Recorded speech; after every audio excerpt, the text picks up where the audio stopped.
Hi. I'm doing the Jeff the Killer Scars raw read. Oh, Scars of Corruption. I suck. So, if you don't know what a raw read is, it's pretty much, I don't edit anything because I'm lazy. And also, I don't have anything else to add to it besides this is just part 2 of the original, reboot of Jeff the Killer. This is the Scar of crack. I don't know. So, I'm actually going to try and be serious.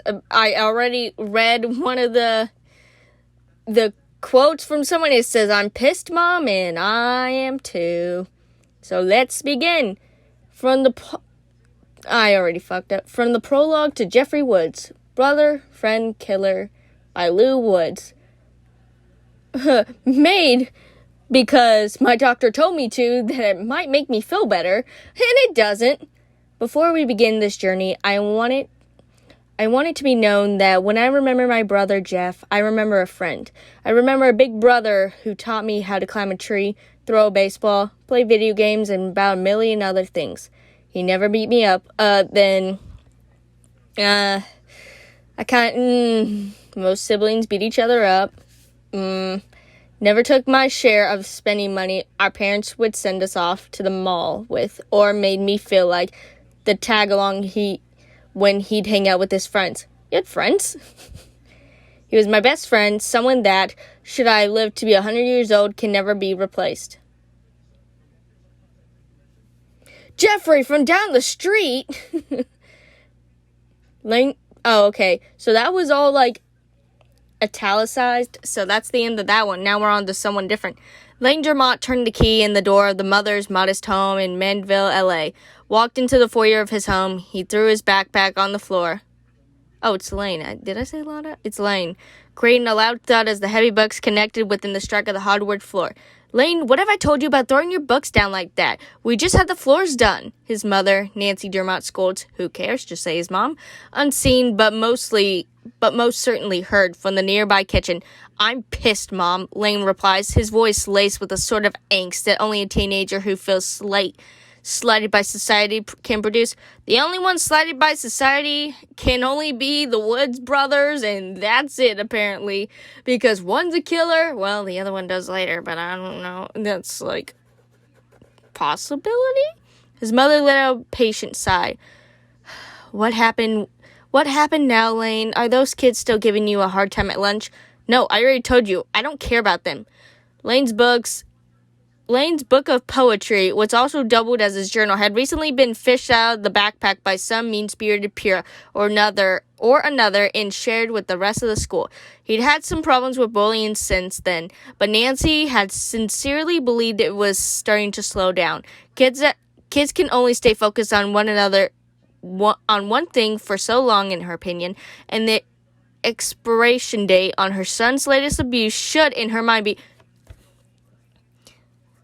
my kid's being abused at school. Let's do absolutely nothing about it and hope that he doesn't get stabbed by a pair of scissors or end up killing someone. His mom sucks already.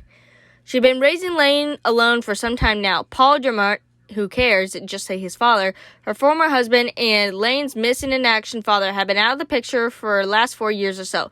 Since then, she'd be doing her best to raise and support him. But Lane was not always an easy son to support. Yeah, because he's been abused, and abuse is so hard to stop when you yourself can say, hey, my son's being abused, and also, why are you taking your poetry to school, son?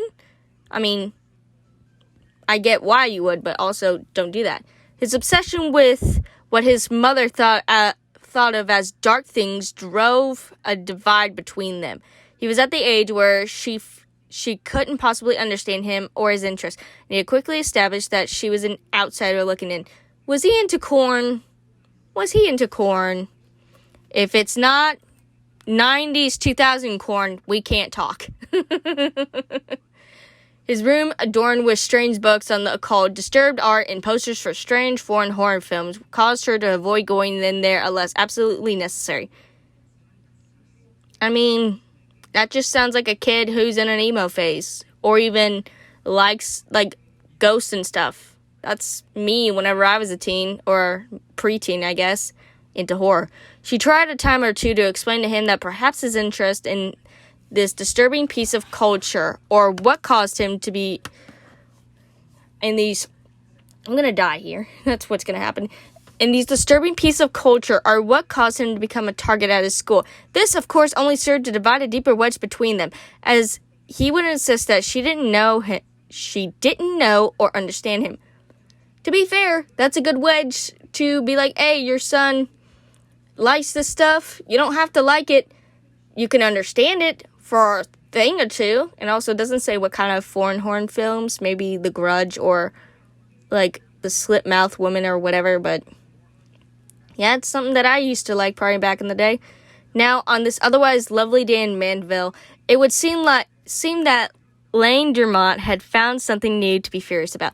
Nancy reached into her purse and fetched her favorite coping mechanism, a bottle of Xanax. Oh, we got a druggie. Lovely. It's not probably a druggie. It sounds like a 2-pill problem, she thought to herself as she washed the medicine down her throat with a glass of tap water. Forcing a smile and reassigning herself to play therapist, she proceeded. Come in here and tell me what happened, she called to him. This happened, her son replied, stomping into the kitchen and throwing 2 articles of literature on the kitchen table. Mr. Grumble rejected my book report. He said that the subject matter was inappropriate. I mean... Nancy looked down at the table and saw the book report neatly typed and placed into a document binder, and then observed the paper that reported had been based on. She quickly realized that she should have allowed that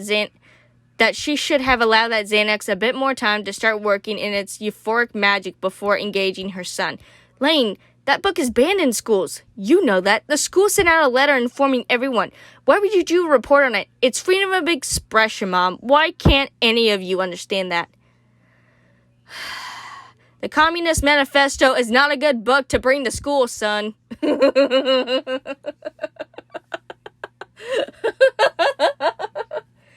what the fuck? Oopsie, I didn't mean to press that. You knew he was going to kick that report back, son. Why would you try to provoke the teacher? Lane had 2 other book reports rejected by his English teacher over the last few months. The first had been based on a long-time band, The Anarchist Cookbook.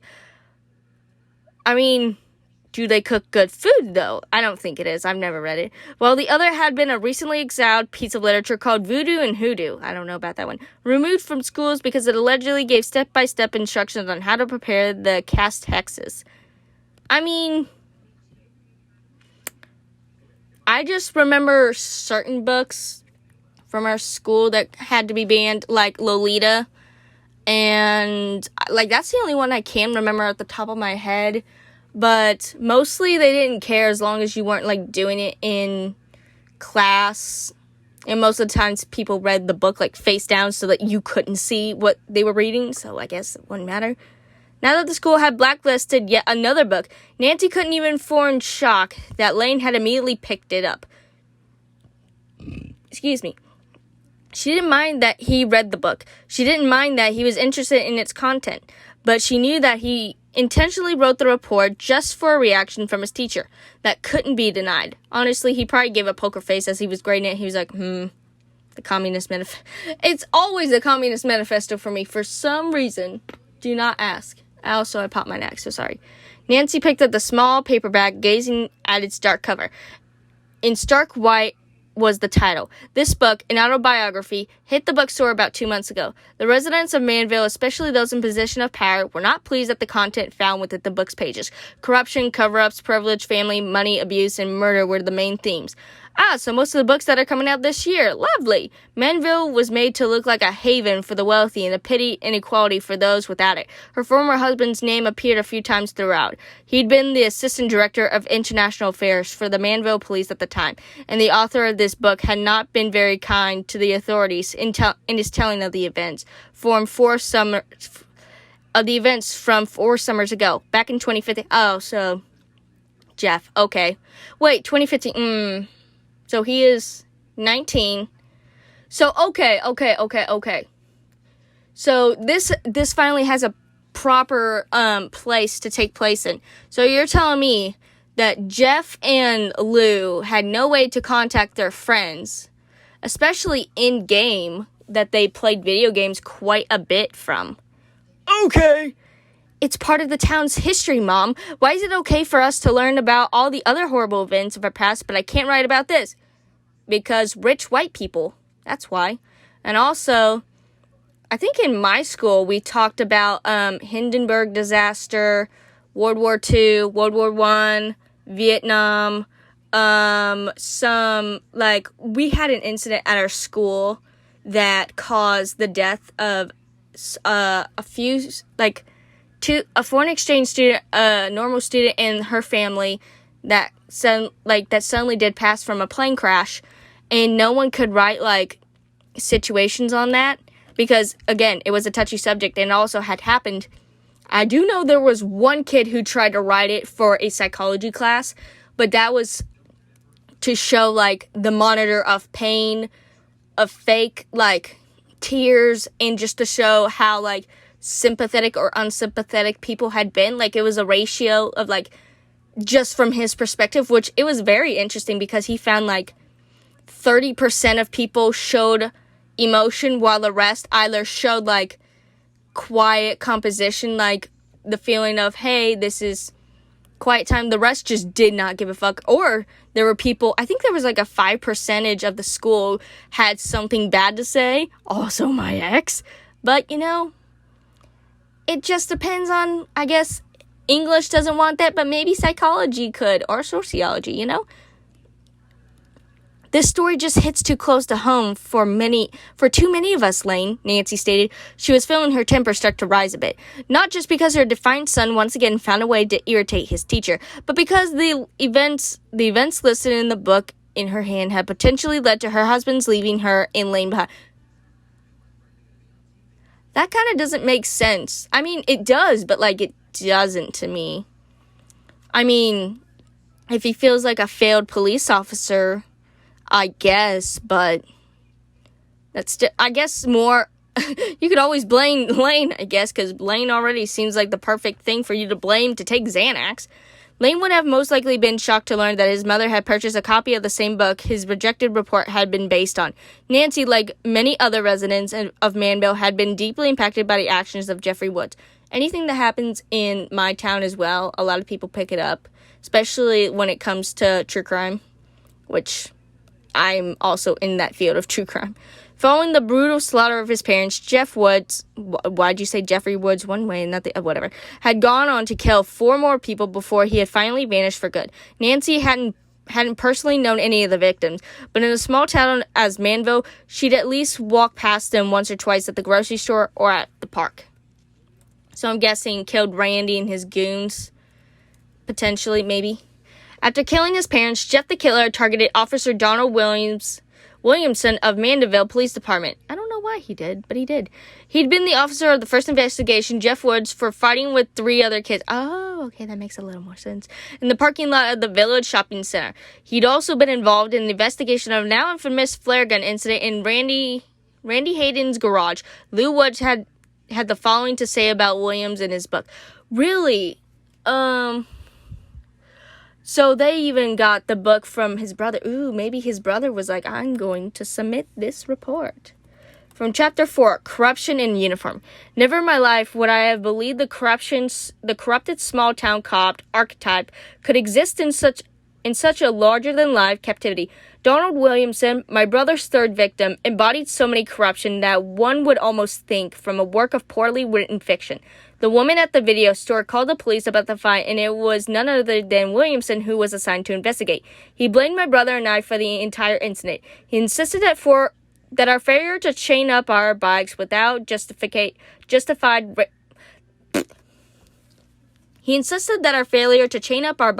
justified Randy, Keith, and Troy taking them for a joyride. He said that the witness saw Jeff take the first swing at Troy. Upon revealing police report that was made to the public long after the incident took place, it was revealed that the only video store clerk witnessed the incident. Her statement indicated that she saw a group of boys fighting in the parking lot. At no time does it specify that my brother instigated the altercation. So basically, Lou called him out. He ran town because he's a fucking liar. Williamson would later be called to investigate the fight at Randy's home, the injury with the flare gun, and the ultimate blinding and disfiguration inflicted upon my brother. It was reported that Jeff shot himself in the face with the flare gun. Williamson once again worked his skills at corruption. Rather than investigating the incident, he merely took Randy's statement. Paramedics on the scene later stepped forward and admitted that Williamson could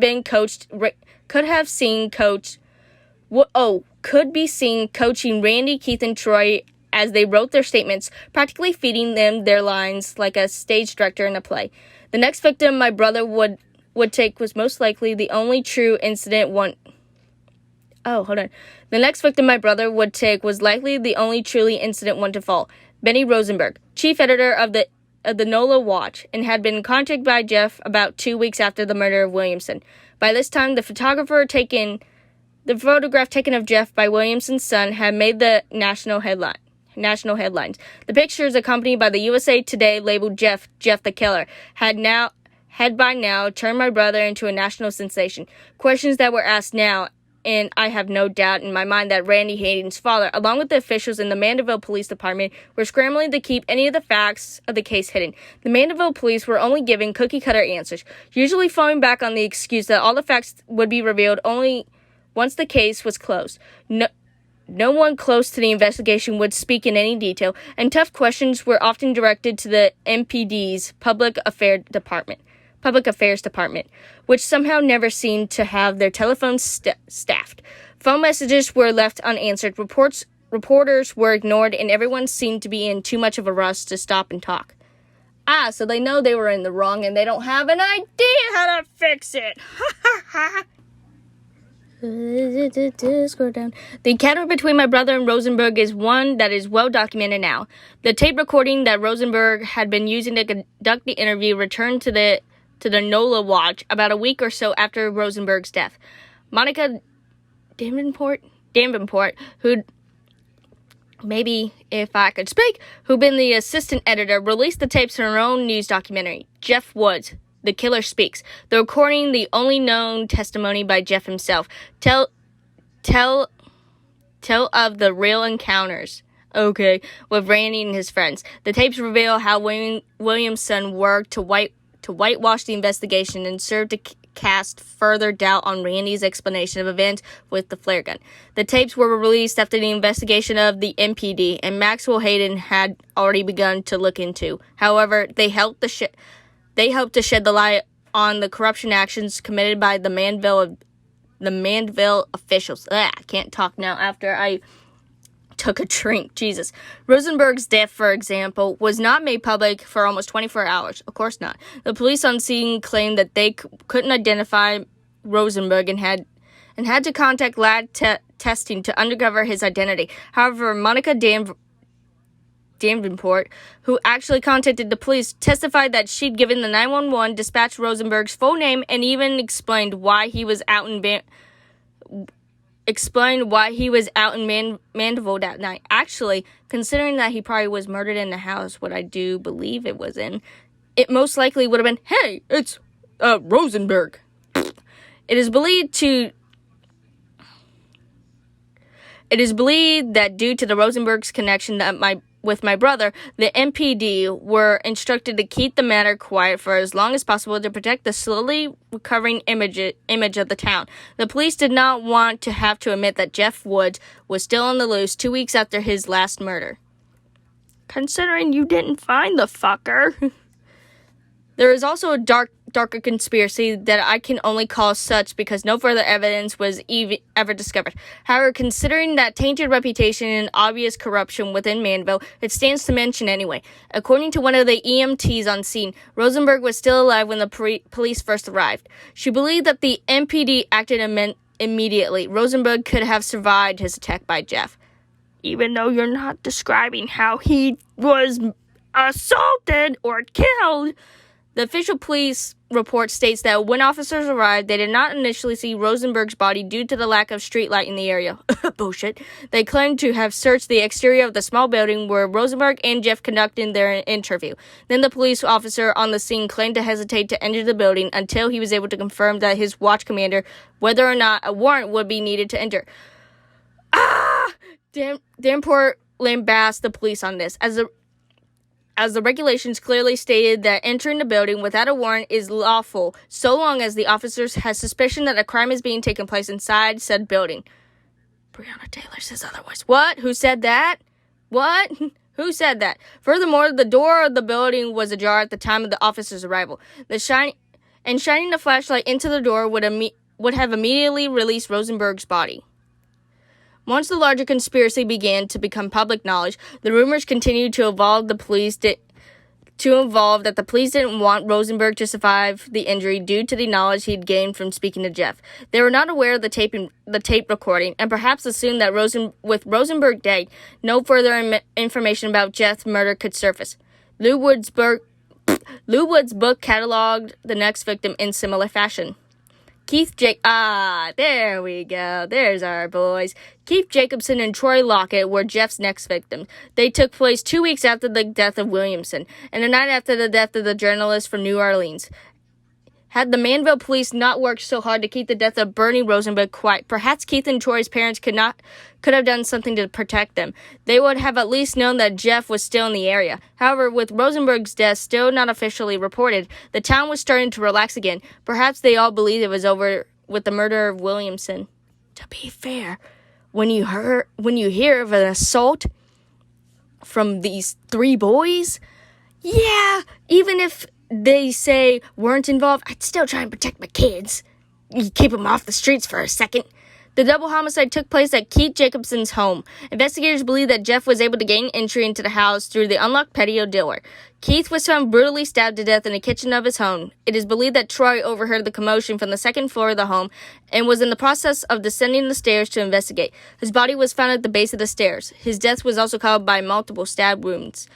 Randy Hayden, who instigated violence in the encounter with Jeff and I at the video store, and who is also believed to have set up the attack on Jeff at his home on the day of the flare gun injury, was the only one to escape Manville alive. His parents, Bridget and Maxwell Hayden, discovered that their wealth and influence could not protect their son from ramification for his actions. Randy Hayden and his family moved at once. A moving company was contracted to collect their belongings. It is believed that Randy Hayden and his parents went to the witness protection. A moving company was hired to pack their home for them, as they were likely advised to avoid Manville until Jeff was captured. Joke's on you, Jeff probably can find you. It was the fact that the movers would end up uncovering the mass cover-up and outside lies committed by Maxwell Hayden along with the Manville Police Department. Nancy felt her anger boil at this point. Before Jeff and his family moved to Manville, she had a great life. Her husband, being a high-ranking member of the Manville Police, meant that she enjoyed a certain degree of comfort within the city limits. Speeding tickets did not exist in Nancy's vocabulary, nor did parking fines or the need to always ensure that she was sober when driving. Most of the officers knew who her husband was, and if they didn't, they would learn soon enough should they decide to issue her any form of citation. She'd become accustomed to this, and therefore was not prepared for the public shaming that was soon to follow. The book went on. I will never understand why those that committed crimes record them. Perhaps they were foolish. Perhaps there is a foolish tone within all criminal actions that compelled the guilty to leave those little breadcrumbs. Perhaps it is simple hubris. Maxwell Hayden had the fact instructed his company's director.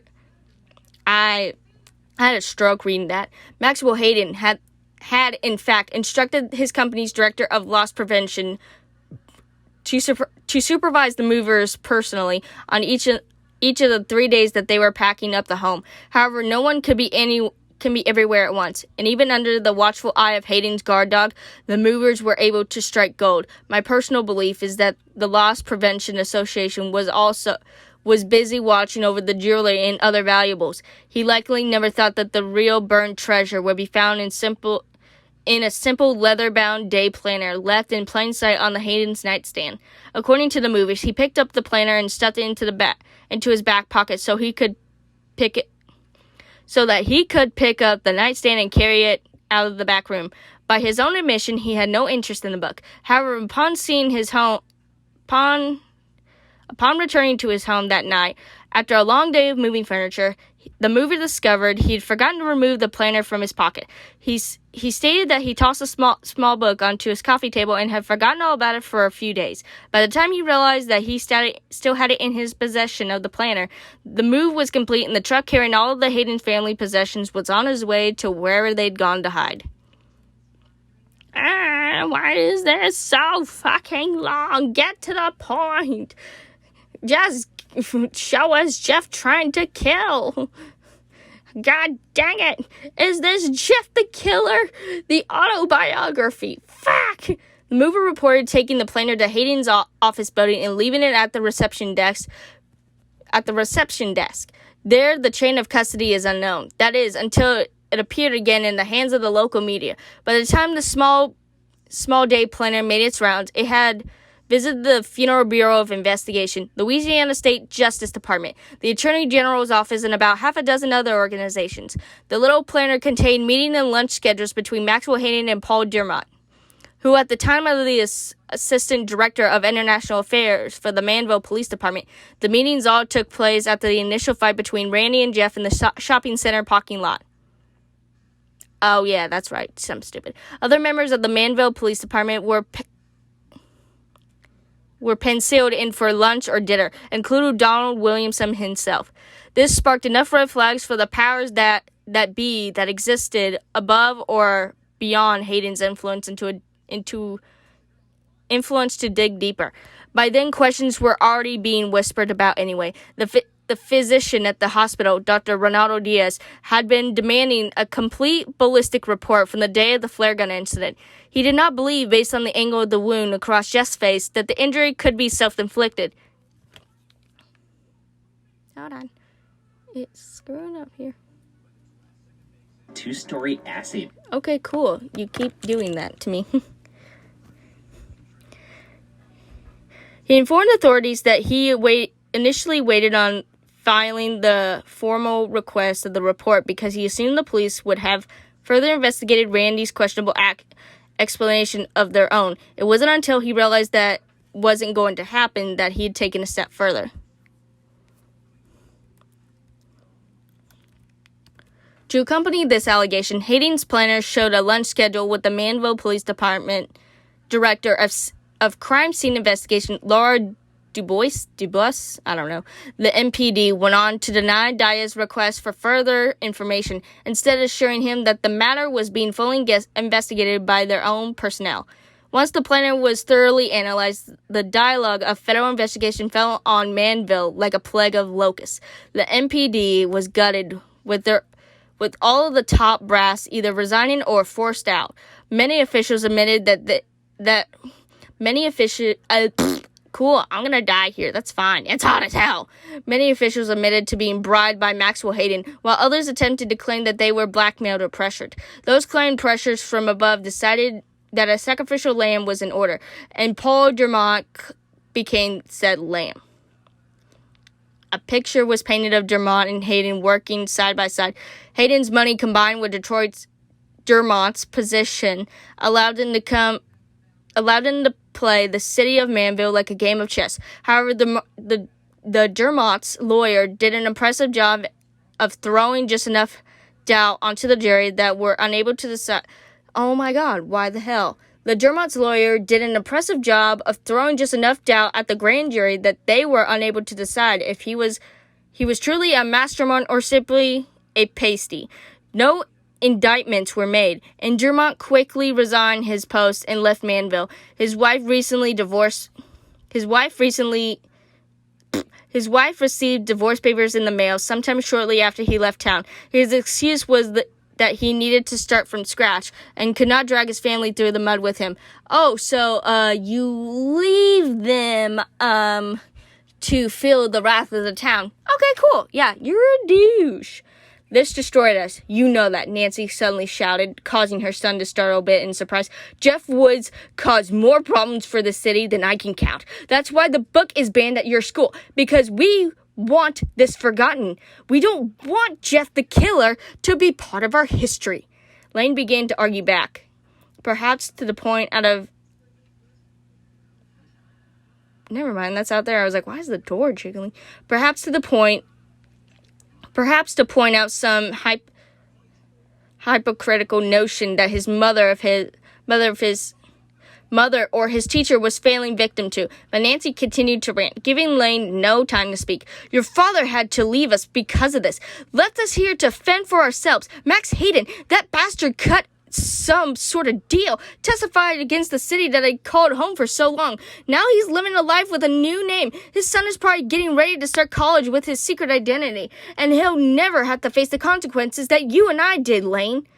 And 4 years later, when the dust had finally settled just a bit, when people no longer look at me and see Paul Dermott's wife, when people no longer whispered about me when I turned down the aisle at the store, now this fucking book comes out. Everything that I've worked so hard to leave behind, now brought back to life for the world to gawk at once again.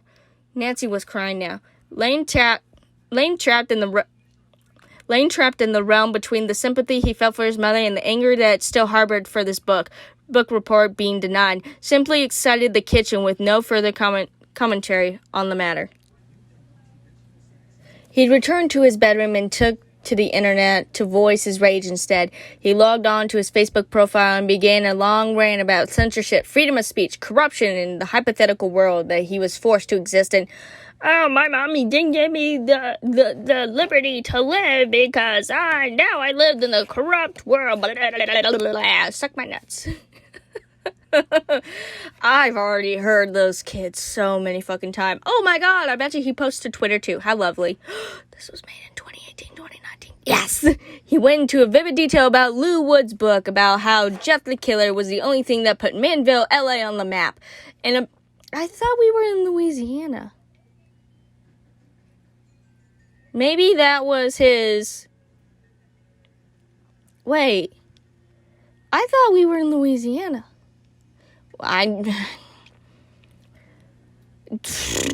Whatever, I guess.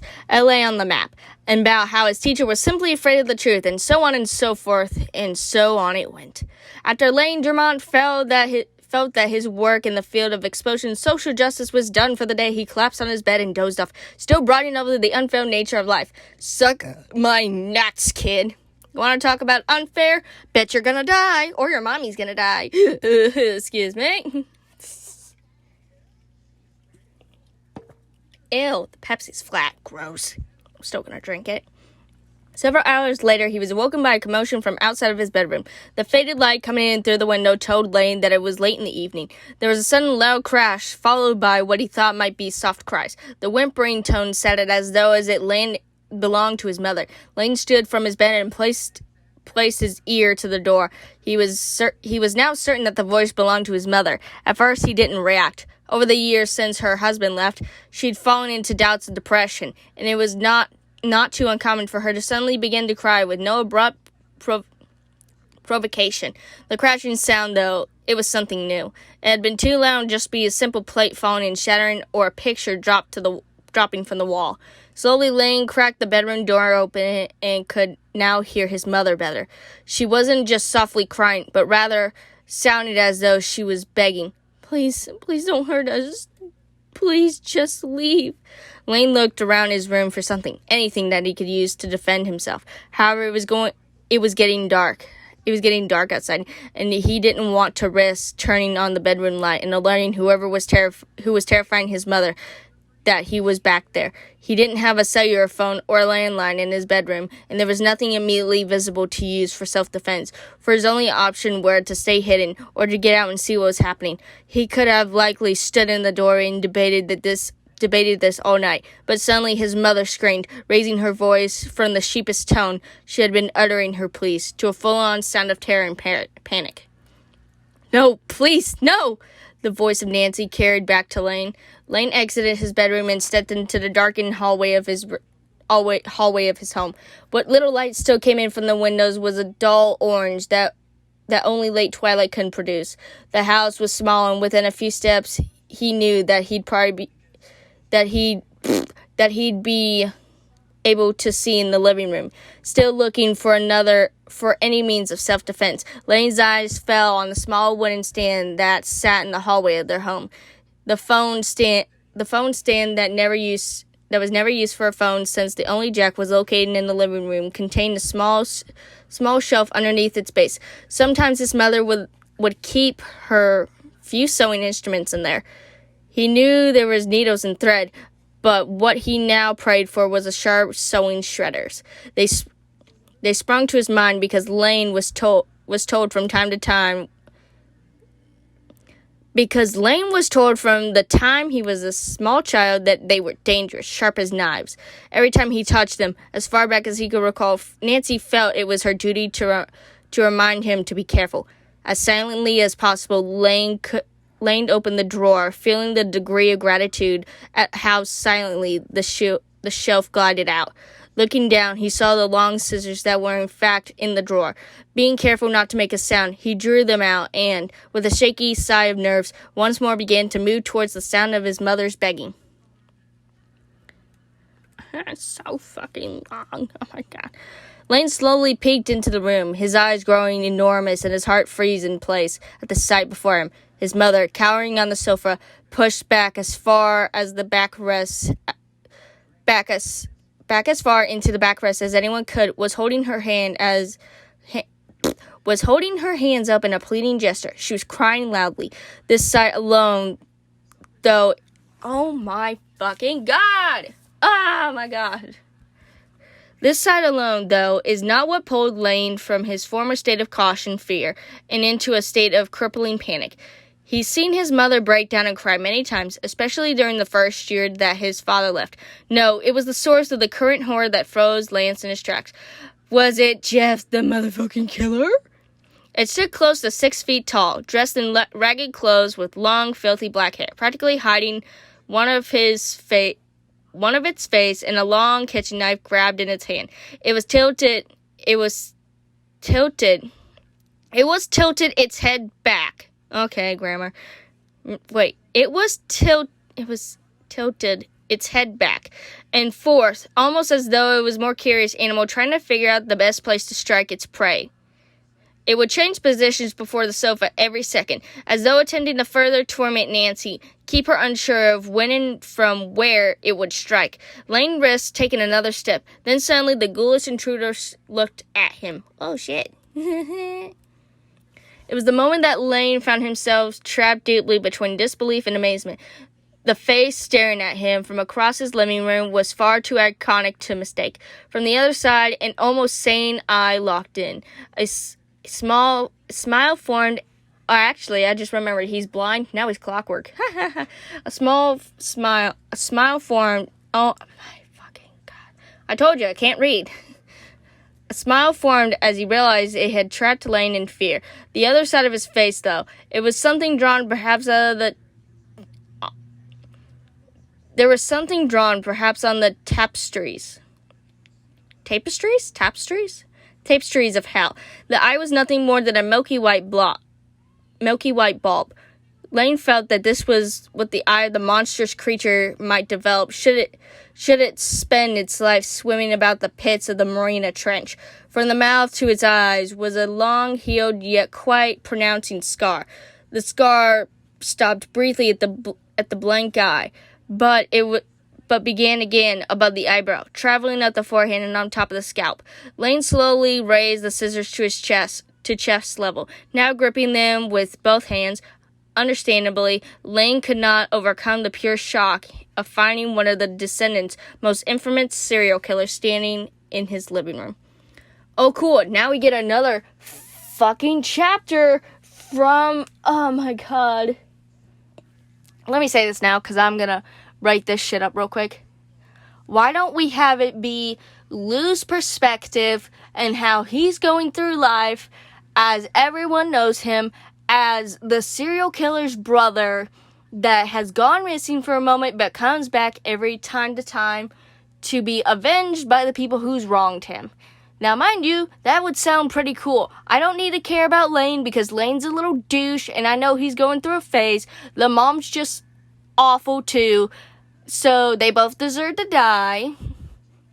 And it's like, why?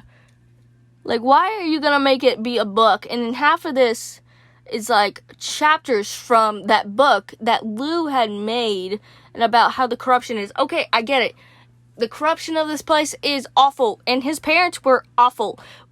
Actually, I don't know if Lou writes about this or not, but his parents were awful. So, yeah. These chapters are so fucking long. Whatever. I still have, like, a long way to go, so be prepared for, like, a 3-hour read, because I have a lot to say, too. From Chapter 7, Deny on the Truth, the Fact of My Brother. Scrolling down. What used to keep me up at night most, what caused me the most regret and pain, was the fact that I slept through Jeff's farewell. Well, you were in and out of sleep, I understand. I only vaguely remember it now. My brother walking up, telling me that I was free now. I remember feeling annoyed because, well, who enjoys being waking up in the middle of the night? I remember when he told me that he loved me and that I was his best friend. I remember saying something like, I love you too, let me go back to sleep, or something to that effect. When I woke up the next morning, I just got up and started my normal routine. It wasn't until I was walking down the stairs toward the kitchen that I realized my house was too quiet. Our mother always had the television on in the living room during the day.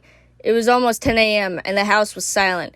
It would still be another hour before I decided to open my parents' bedroom.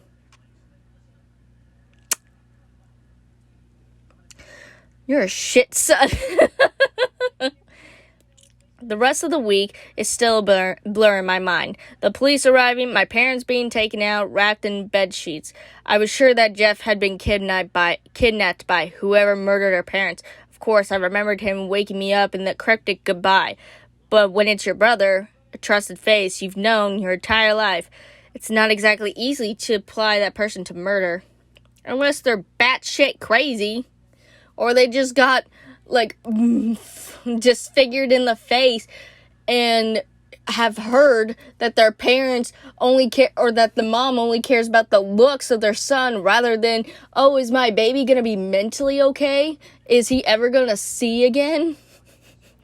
However, once the murder of Williamson took place, once the tabloids labeled him Jeff the Killer, well, by then it was pretty much almost impossible to deny. Once Monica Davenport released the Jeff tapes, well, denial was all I had left. After the murders of Keith and Troy, though, well, that was it. Months rolled into years, and pretty soon Jeff became a forgotten entity. By then, I'd been moved from Louisiana. There you go. I had a family in Texas, an aunt and uncle. They were very compassionate. They understood what I was going through and let me pretty much spend the next year healing.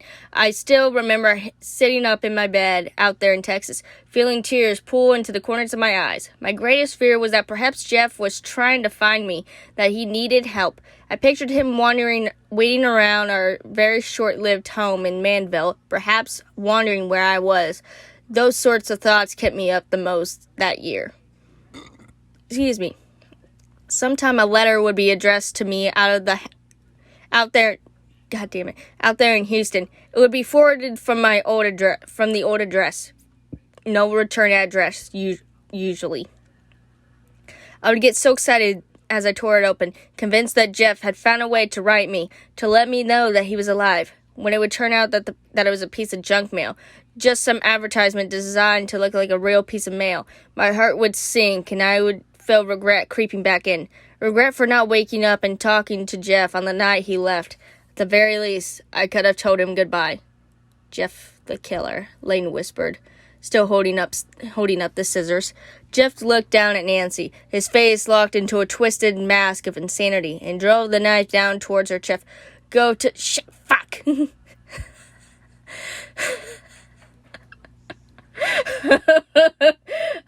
Accidentally, slips and falls. Shit, fuck!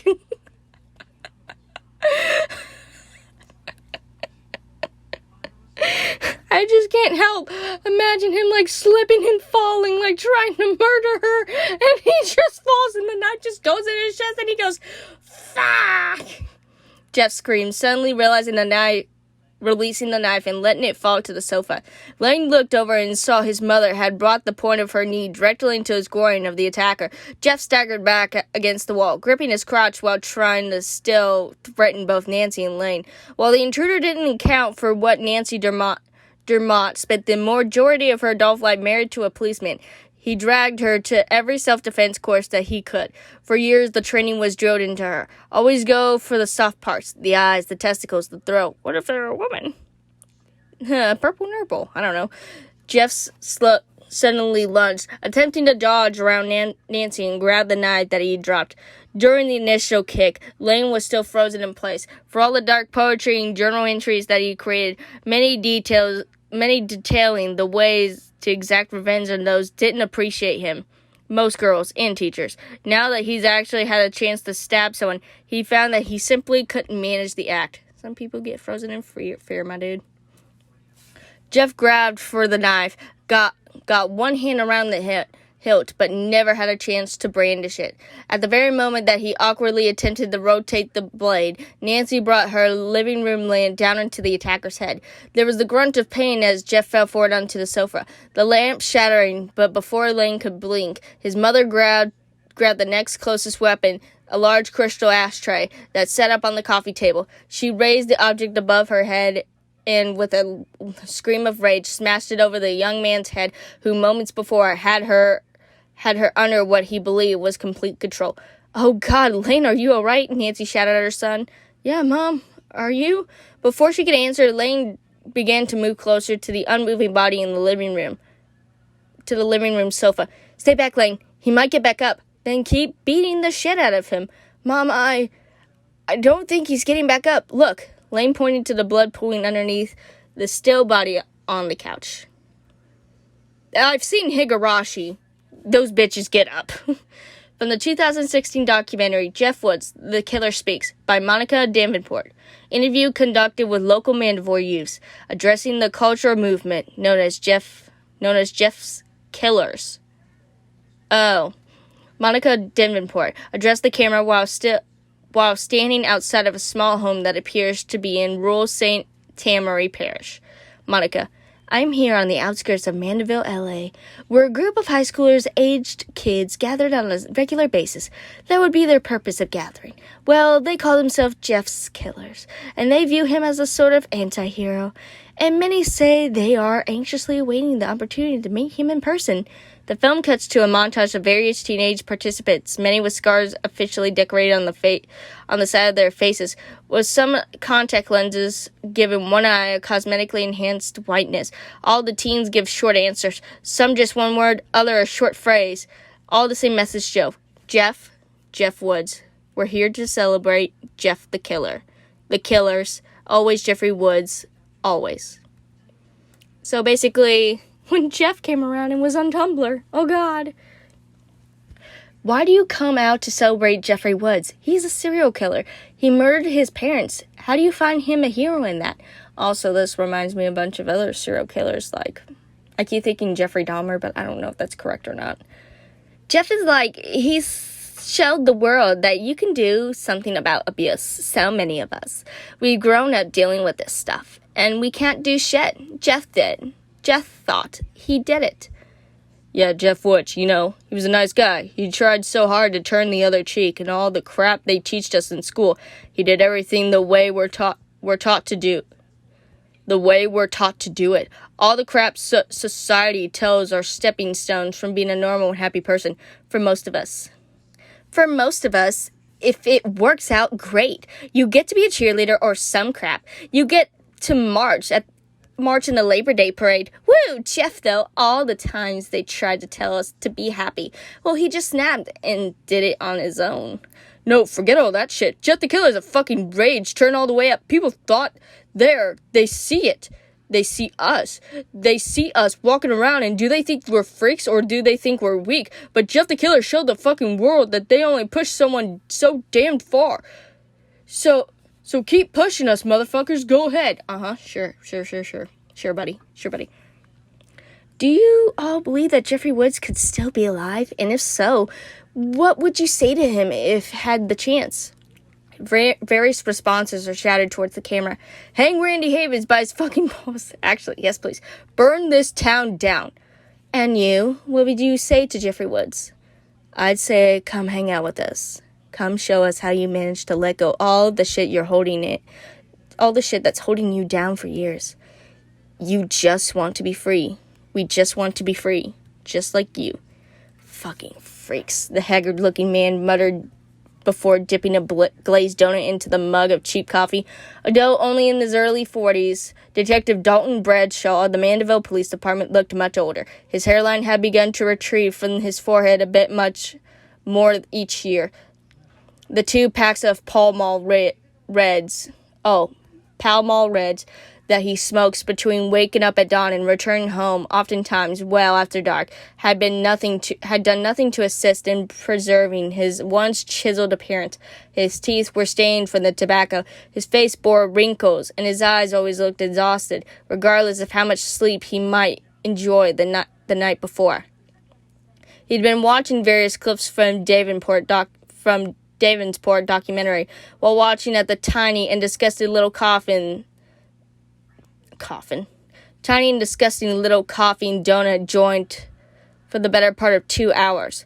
He'd actually been back at the police station taking his things to go home for the night, when his watch commander had summoned him to his office. Apparently, a young man had broken into a residence and attempted to hold one of the occupants at knife point. The woman had fought back and the asshole died by his own blade. The woman and her kid were safe, and as far as Dalton was concerned, this shit could wait until morning. Let the uniforms and the fucking coroner's people come out and clean up the body. This was Mandeville, after all. Only one exciting thing ever happened out here, and that was 4 years ago. This guy was probably some meth head from out the backwoods that was trying to score some cash to buy some dope. Maybe. The more information came in, the one exciting thing that happened 4 years ago in Mandeville, the only thing that could possibly keep Dalton on the clock and not at home, taking off his suit, climbing into a hot shower, just happened to be one fucking thing that was living in a pool of its own blood at Nancy Dimfort's sofa. This crazy bitch thinks she killed Jeffrey Woods, Dalton asked his watch commander as he grabbed his notebook and slung at his sport coat. That crazy bitch just happened to be Nancy Dermott, as an ex-wife of Paul Dermott, the same guy that was running favors for Maxwell Hayden. Relax, Captain. I'm just going over there, going to do a little nice interview. Make sure the body gets moved and we can pick this up tomorrow. The hell we can, the captain replied in anger. I'm arranging for a specialist from Baton Rouge. Baton Rouge to work with you on this. This is an order that came right down from the mayor's office. The guy is on his way right now. Just go and stuff donuts down your face as the little shit drives like you. Just go and stuff donuts down your face at that little shit drive you like. The specialist will meet you there. Uniforms already have the scene under control. If you can move the body at the morgue without causing a scene, we will. I cannot stress this enough to you, Bradshaw. This shit stays on whisper. Wait, how the hell does mayor office know about this call already? How? The woman's jackass kid, that's how. Lane Dermott had a pain in the ass for a while. He likes to post this little opinion on the school and the town all over the freaking official website of the city of Mandeville. The police admins block him for writing about all the Jeffrey Wood crap.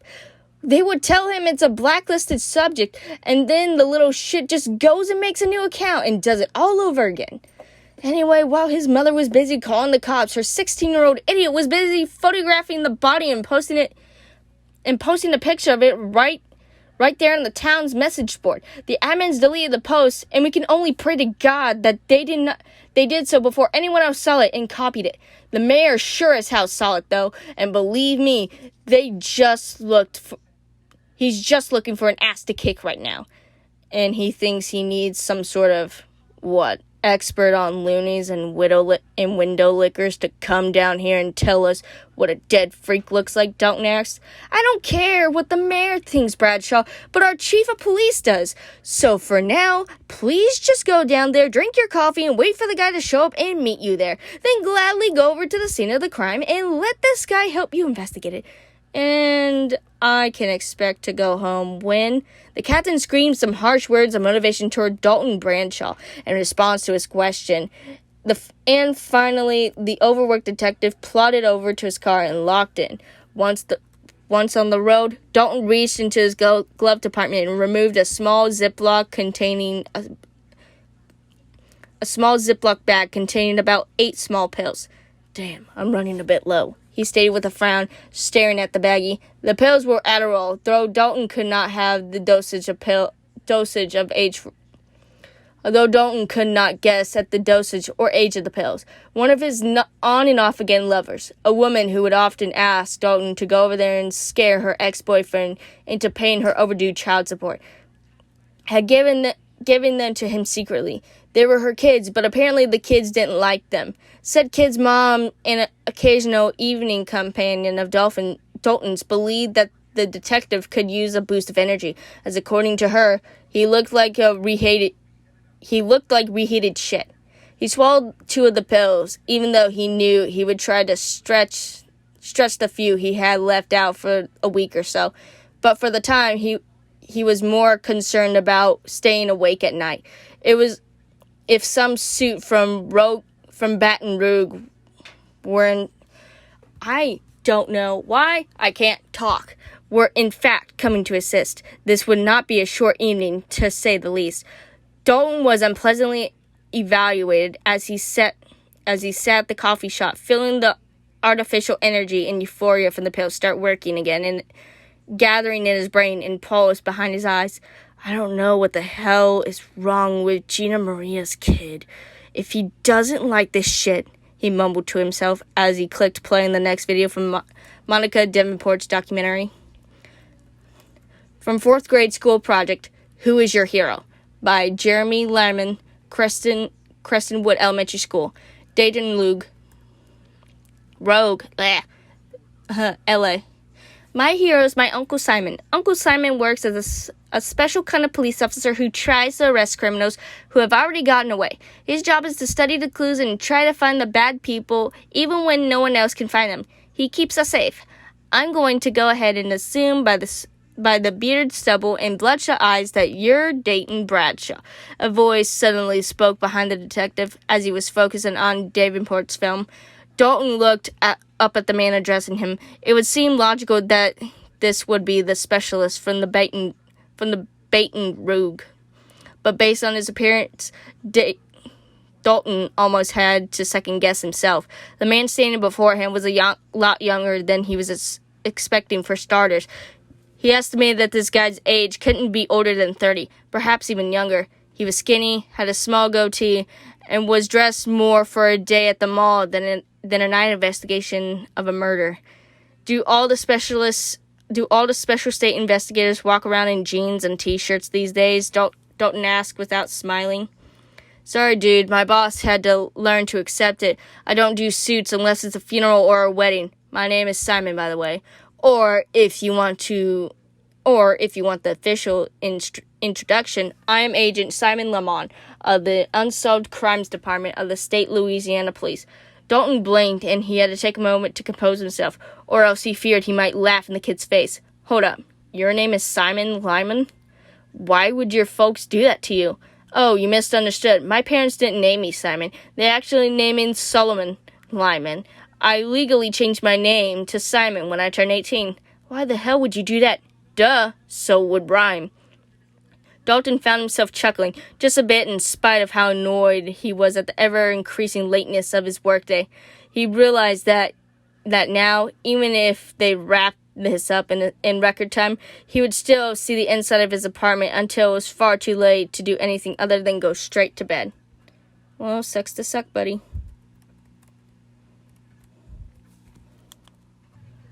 I broke my own rule of a raw read. Technically, this is still a raw read, but I'm continuing on because I had to take a break because I was having an aneurysm. Not really.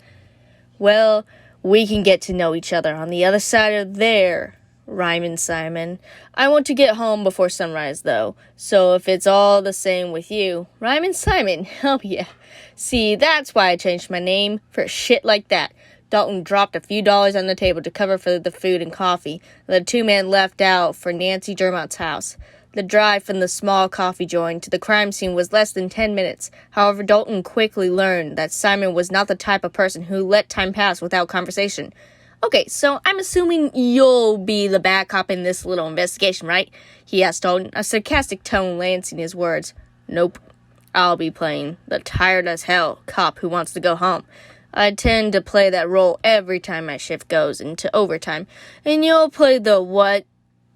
Wise-ass CSI guy? CSI? No, thank you. Too much blood and semen. I mean, who wants to spend all day studying blood samples? No, I'm unsolved case. Remember? Yeah, well, I hate to tell you, kid, but this one is probably already solved. That damned intruder is dead. The woman already confessed to doing it, and her stupid kid posted a picture of the corpse for the fucking mayor's office. You might have wasted a trip down here. Well, you really think that the dead bodies were going over to see Jeff Woods himself? You think after 4 years of no activity, he's just gonna show up and get killed by some broad housewife? Dalton glanced at Simon and smirked. Personally, I don't care one way or the other. Jeff Woods, Tiger Woods, James Woods, I don't give a rat's ass so long as I'm home within the next couple of hours. Really? You're not even a bit curious? I mean, Jeff the Killer, right? Exciting stuff.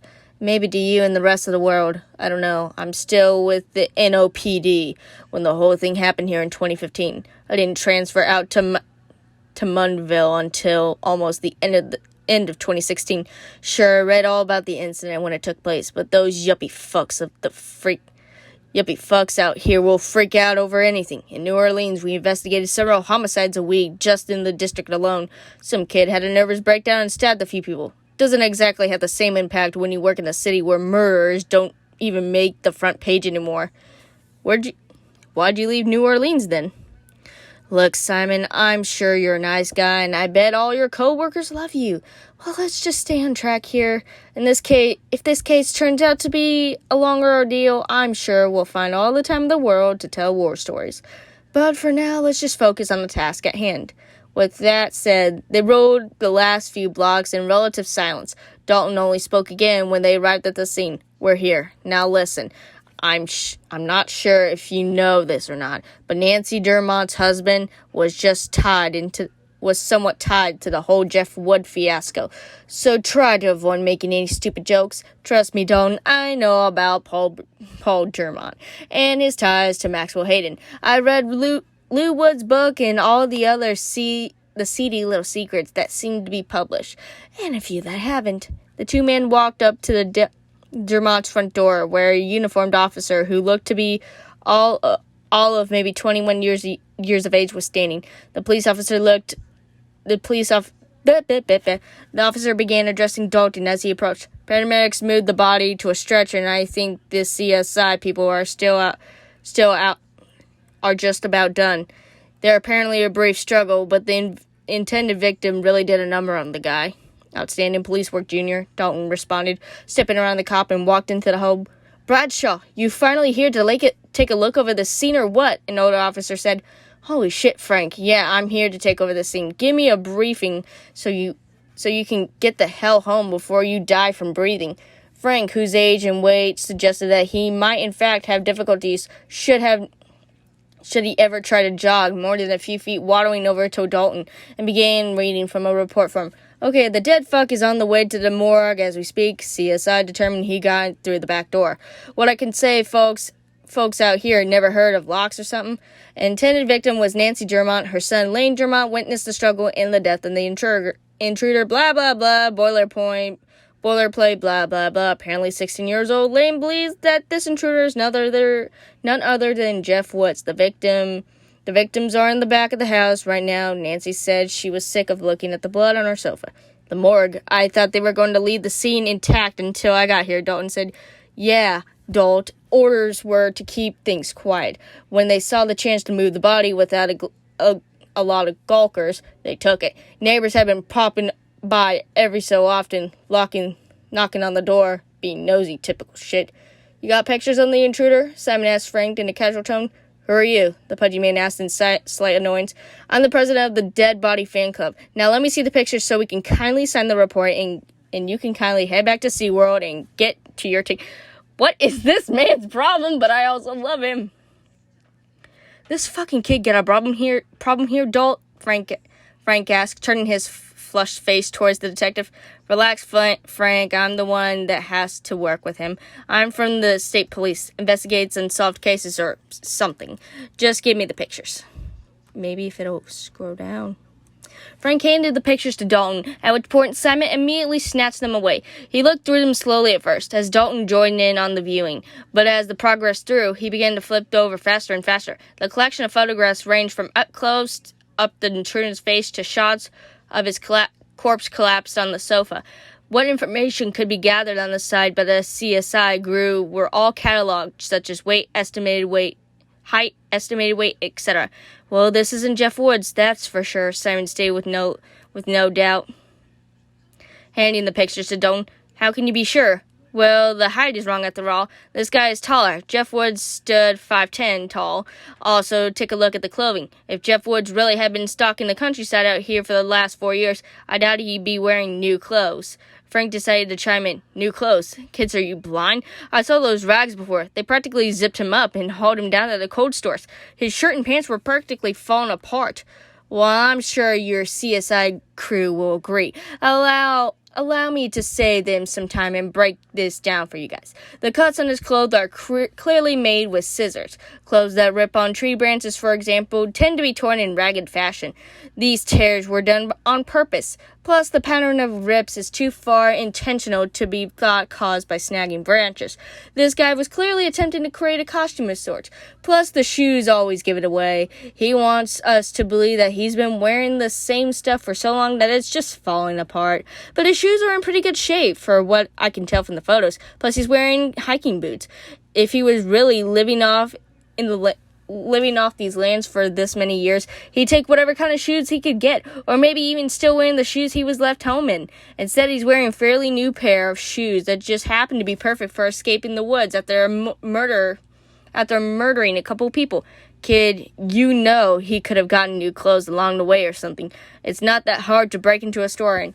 Simon interrupted Frank before he could finish. Sure, maybe. However, if you look at these pictures of the prep's face, you'll clearly see this scar is smearing a bit. No, I'm no dermatologist, but in my experience, scars don't start to streak when you sweat.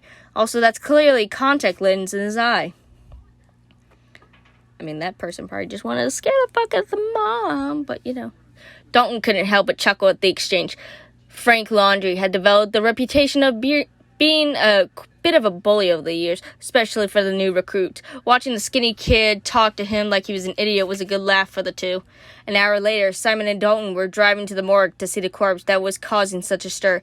They interviewed both Nancy and Lane Germont, and were not surprised to find that there was not much to be gained besides a rehashing of what they already knew. You were a little harsh on the kid, don't you think? Simon asked as they drove.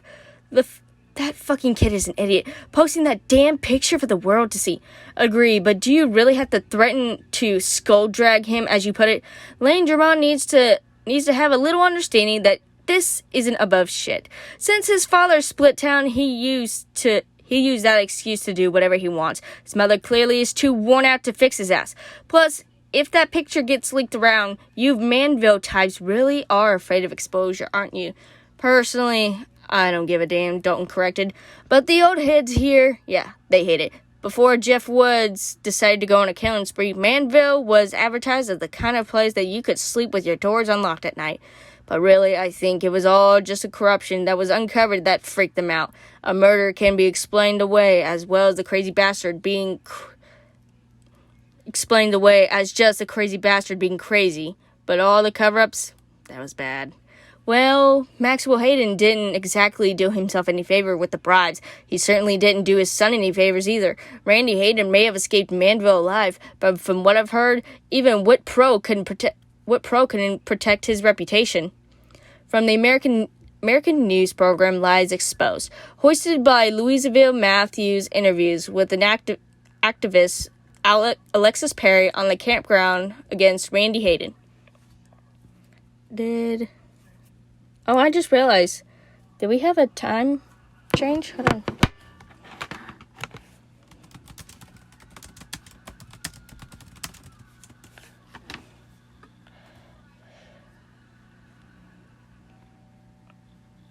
Huh. No, but it feels like time had gone backwards. It feels like it should be 3 o'clock. How odd. How odd. This is Leslie, by the way. Tonight we're joined by Alexis Perry, who is speaking publicly for the first time since being formally charged by authorities for doxing the personnel accounts of Randy Hayden. Well, he was on federal witness protection. Alexis is currently out of jail on bond, but will face charges in court for her actions. Alexis tells us that she is not disavowed by her upcoming court date, stating that she would do it all over again. For our viewers that had not been following these developments, here's a brief recap of the events that led to the 23-year-old college sophomore facing some serious charges. Operating on the popular website Reddit, Alexis, whose online identity was Justine's Royal Guard. It's Justine's Royal Guard, a nod to a former controversial social justice group from Louisiana, whose founder was charged with several brutal murders back in 2015. Alexis spent most of her internet hours targeting public figures that she believed used their wealth, professional or influence to avoid facing accountability for criminal activity. Alexis credited her exposure of Randy Hayden publicly to the disgust and anger she tells us formed in her after reading the best-selling autobiography Jeffrey Woods, Brother, Friend, Killer, written by Lou Woods, brother of the infamous serial killer Jeffrey Woods. Alexis had stated that she was furious that Randy Hayden, who she described as a prominent child of privilege, was able to escape an accountability for his actions because of this corrupt father political connections with the small New Orleans suburb of Manville, LA. I have so many people that I can think of that would be in just the same situation. Select portions of the interview below. From the full interview, please visit our website. It's disgusting, really. If Randy Hayden was poor, he would have been hung out to dry in the media. He tormented Jeffrey Woods because he was protected by the local police. He arranged an ambush on Jeff and threatened to shoot him with a flare gun, which then he did. Then he, along with the crooked Manville police, predicted a lie that Woods shot himself in the face. Even when the doctor who treated Jeff in the hospital attempted to throw that story into question, Randy's father started bribing more officials to make that disappear too. This kid was living in a world where he couldn't be touched. So you read the book and then became motivated to look further into the whereabouts of Randy Hayden? Yes, it was common knowledge that he'd gone into the witness protection program, along with his mother and father. It didn't help that there were a lot of users who liked to troll message boards by pretending to be the real Randy Hayden. Most of them were easily dismissed as fake, but then someone doxed some information from Maxwell Hayden's old bank in Manville, and a pretty big clue came out. What clue would that be? Once again, it's pretty well known that Maxwell Hayden, even after going into the witness protection, lost his financial empire. His shares in the company were all sold off to private investigators, and what he had left went to the massive fines and penalties imposed on him by the Federal Trade Commission. I imagine that wherever Max and Bridget Hayden are now, that wherever names they were given, they're probably living off frozen food and tap water. However, that apparently set up a trust fund for Randy when he was born. The conditions of the trust fund that he could claim the money, a sizable amount, when he turned 20 years old. We're talking a little over $1 million. I wish. All just sitting in an account that his parents, by their own agreed upon conditions, couldn't touch. It could only go to Randy when he turned 20. So about 6 months before what would be his 20th birthday, this user shows up on Reddit. And so I learned learned once I started digging into it, a bunch of other opinions-based internet forums asked the same sort of questions. What was he asking? What was he asking that caught your attention? He was asking about Randy Hayden questions whether or not he should come out of hiding. These user credit polls asking people if they forgiven his reputation, stuff like that. Now that we're alone was such a red flag in itself. Lots of people talk about this, especially after Lou Woods' book came out. There were a lot of people that supported Randy, painting him as just another victim in the entire Jeff the Killer debacle. Others, like myself, want to see him be held publicly accountable for lying to the police with the flare gun incident. That stood out, though. What stood out, though, was the tone of these posts from the user's name, for that matter. Right, the username was raw70048, correct? Yes, I found that interesting because in everything I've read about this case, Randy's middle name, which is Andrew, was never really stated. Sure, it could be found in if someone dug enough, but it just struck me as odd. The number 70048 are the zip code for Manville, LA.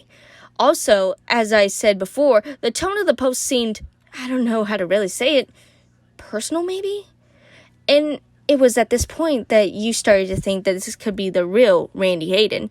Not exactly, but it was enough to make me want to dig more into the user. So myself and some friend essentially hacked the account for raw70048 for more information. And Alexis, you're aware that this is illegal, that you could essentially be detailing a crime on national television. As I said many times before, I don't care. Justice is more important. My lawyer is going to kill me for this interview, but I'd rather sit in jail than sit idly by and allow a corrupt product of privilege like Randy Hayden line in his pockets. Very well, Alexis. Please continue. We found out that Raw 7000048 was someone named Sean Beckett, who was living in Park City, Utah. We dug more information and found that his online identity only went 4 years back to 2015. It was just as Sean Beckett appeared out of thin air that year. We discovered more posts, mostly blogs and forums, questioning all centered around the reputation of Randy Hayden. We also couldn't find a single picture of Sean Beckett wherever on the internet. All the online profiles were on sites like Reddit, sites where you don't make a real personal profile like on Facebook or Twitter. So you continue to dig into this personal information. We went further than that. We hacked his personal computer, and that's where you hit the gold mine. Essentially, yes. So we got his picture and found what we needed. The picture of himself in the personal gallery were compared with the recent pictures of Randy Hayden, which were in his yearbook photos from Mandeville High School. Since I released all this, well, everyone has seen them anyway, so I doubt there can be any question which pictures were dug off Sean's computer are clearly Randy Hayden. 4 years of arguing doesn't change someone very much. 4 years of aging doesn't change someone very much, and besides a different haircut, it's obviously him. We also found a few documents of his. The pager was the email we found saved in the documents. He essentially was writing to his lawyer, asking what his options were in collecting the trust fund. Email from Sean Beckett to attorney, redacted, subject, trust fund. Dear redacted, as you are aware, I will turn 20 this year. At the time, I was eligible to claim a trust fund set by my father. As I am currently unable to use the name associated with the contact, I am wondering what my options are. I would like to use the access to the trust fund as soon as possible, but do not wish to bring unnecessary attention to myself. Sincerely, Sean. So at that point you believe that you had proof you needed? Clearly. So you released all this information to the public via Twitter and a rarity of other sources online. Do you think about the legal retaliation? Did you know that you are breaking the law not just by hacking into someone's information, but also breaching the identity of a federal protection individual? Did any of this concern you? Not for a second. Yep, he's following us, all right. I made a few turns and circles just to test him out, Dalton informed Simon while looking into a rearview mirror. I thought you were just lost there for a minute. Be serious for once. I was pretty sure this truck was parked on Dermott Street. I wasn't really paying much attention, but after 10 minutes of the thing riding our ass, I can't exactly ignore it. Well, we're the damn police. Let's just pull over and see what it does. The road out in the city road. Excuse me. The road out to the city morgue ran through a few rather underdeveloped areas, and as luck would have it, both men were in part of Mandeville rarely traveled at night. Dalton slowed and activated his blinker, pulling to the brick Regal to the shoulder of the road. The vehicle, a massive pickup truck that looked old, but as solid as a tank, slowed to a stop as well. They're just sitting in the street, Simon whispered. Dalton lowered his windows and reached his arm out, gesturing to the truck to go around them. The truck continued to sit idly. Fuck this. I don't have time to play these little games with some bored hicks. Reach into my glove box there, Simon. Give me that flashlight. Simon retrieved the flashlight and handed it to Dalton. The detective moved his pistol from its holster and opened the door. Simon followed suit, removing a small pistol that he wore on his ankle holsters. Once both men exited the vehicle, Dalton aimed the flashlight at the truck's windshield. Can you see anything? Simon asked. Can't see for shit. They got some dark tint on there or something. Just keep your gun down. Don't need to startle them. Drawing in a breath, you could call out the occupants of the trucks. Do you need assistance? Both officers waited for a sort of reaction. The truck continued to remain in place, its engine rumbling. If you don't need assistance, keep moving. You're obstructing the roadway. Okay, Dalton, do you have a radio in your car? We should probably get some backup out here. No radio. This is my personal vehicle. Use your phone to call the precinct. The precinct? Hold on. Precinct. The precinct, and let dispatcher know to send a couple units out here. We're on Highway 21, about a mile north of Highway 190. Simon removed his phone. As he did, the truck suddenly sprung to life. There was no revving the engine, no squealing of the tires, just a truck that was now tearing towards them. Dalton drove back to the car and shut the door just as the truck sped by. Fucking shit, what the hell is he doing? Dalton screamed. Simon ducked back into the passenger side, his cell phone forgotten in his hand. Crap, it's stopping again. Oh, I read too far. Look, it's stopping again. The truck stopped yet again, about 20 feet in front of their car. Do you have a plate? Do you see their plate number? Dalton shouted in frustration. No plate that I can see. Hold on. Let me get a picture. Simon raised his cell phone and snapped several pictures of the vehicle. Okay, I got it. I'm calling for backup now. Wait, what the fuck are they doing now? Dalton interrupted. Both men watched as the passenger side window rolled down and what appeared to be a small brown box was thrown into the street. No sooner did the box hit the pavement than the truck began to speed away. Dalton dropped his transmission into drive and began to follow as Simon spoke with MPD dispatch. Yes, it's a brown pickup. Looks like an older model, Jimmy. 4x4, no license plate. It just attempted to run us down on Highway 21. The vehicle just abandoned what appeared to be a brown package on the highway. It is speeding northbound. Please send all additional units to intercept. No. We don't know how many occupants. No, we don't know if they're armed. No, it tried to run us off. Give me that shit. Dalton snapped and grabbed the phone from his partner. June, goddammit. This is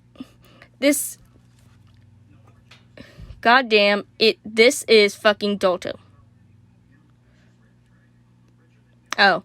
June, goddammit, this is fucking Dalton. Look, some of the fucking units out here are the Virginia this fucking truck. I got pictures of it. I'm going to text you the damn self. I'm going to text to your damn cell phone. So make sure you send this to the APB. The APB, yes. Now stop talking stupid questions. Do your goddamn job, or so God help me, I would tell everyone you're sleeping with Gus with the lazy eye. Okay. Dalton hung up and quickly dialed a new number into the phone. He tossed the phone into Simon's lap as he slowed the car down next to the discarded little box in the street. Hang on, we gotta grab that. Are you sure? What if it's an explosive or some sort of chemical or powder or... Look, they want us to pick it up. They could have smashed my car into a cube with their monster truck of theirs, but instead they went to a lot of effort to make sure that they had our attention. Now text those pictures you took of the truck to June. I already typed her number in for you. Dalton grabbed the brown box and threw it into the back seat before stomping on the accelerator to the floor. I'm dying. It's fine. And pushed his old Buick to its limits. Where the fuck did you go? Dalton mumbled to himself. I've seen lots of little dirt roads back here. They could have pulled off while we were calling for backup or grabbing that box. Hell, that truck is built for off-roading. It could have just found a spot and pulled into the woods. Pretty soon, the light of Highway 190 became visible, and the rural blacktop that was Highway 21 gave away to what passed as Manville's main drag of business. As the men pulled onto 190 and back into civilization, a tangible relief began to settle onto both officers. Okay, the APB is out. Every cop in town will be patrolling for the truck tonight. I'll make sure the focus on the search is on those dirt roads back there. I say we stay on course here and head to the morgue. We'll inspect that box while we're there. 2 birds with 1 stone. Don't I have to admit, the way you handled everything back there, that was badass. Like, I thought you were this old, lethargic dinosaur, but when the pressure kicks in, you still turn into an old, modest, little, less lethargic dinosaur. You had a strained relationship with your father, didn't you, Simon? Me and weekend dad were pretty good. Weekday dad was just an asshole, though. Okay, so you have daddy issues. Nice. from America Television broadcast of Not My Father's Son, interview conducted by journalist Leslie Matthews with Randy Hayden. I'm stupid. God damn it, that Burger King commercial is on, and it's the TikTok song, and I'm like, ugh. Ladies and gentlemen, 7 months ago, I sat there with Alexis Perry, a social issues activist who illegally exposed the identity of Randy Hayden. For those of you who do not follow the events of the Jeff Woods murder from 2015, Randy was a centerpiece in the chain of tragic occurrences that would leave 6 residents of Manville, LA dead, including 2 high school students, a police officer, a respected journalist, and of course, Jeff Woods' parents. A correction would later be published stating that Bernie Rosenberg was a resident of New Orleans, not Mandeville. Randy Hayden was the son of a wealthy hedge fund guru, a majority partner in one of Louisiana's largest investment firms. Before the infamous Jeff the Killer murders, Randy was known around Mandeville as a promising legacy, seemingly well-liked by his peers, respected by his teachers, and admired for his volunteer work that he participated in throughout the small town. No one expected this young man, with his entire life ahead of him, to become associated with bullying, corrupted, and perjury. However, in 2015, Jeffrey Woods and his family moved from New Orleans east to Mandeville. Jeff's father, Matthew Woods, had been promoted at work, and with that promotion came the opportunity to move to a better neighborhood and start a new life. Matt Woods would also find that he now worked with Maxwell Hayden. In late summer 2015, Jeff and his brother Lou would encounter Randy Hayden, along with his friends Troy Lockett and Keith Jacobson. In the parking lot of a local shopping center, a fight would break out, apparently over bicycles, and the police would intervene. Officer Donald Williamson of the Manville Police Department responded. At the time, no one was aware that Williamson would take a bribe from Maxwell Hayden in order to protect Randy. Williamson would manipulate the police report, reshaping the incident to place all the blame on Jeff and Lou Woods. A week later, Randy saw a chance at revenge. Bridget Hayden and Sheila Woods decided that if perhaps Jeff and Randy were to get to know each other, they become friends and the issue could be resolved. According to the testimonial of Monica Davenport's release of Jeffrey Woods' interview with the former editor, Randy led Jeff into the garage and threatened him with a flare gun after the boys' mothers left them home alone, which is fucking stupid still. After another fight took place, in a moment of tragic misfortune, the flare discharged, disfiguring Jeff Woods' face and blinding him in one eye. Once again, Donald Williamson arrived at the scene to investigate. The official police report, as well as the explanation given to Matt and Sheila Woods, claimed that Jeff was carelessly playing with a flare gun when he accidentally shot himself in the face. After the murders began to accelerate, Maxwell Hayden entered his family into fetal witness protection.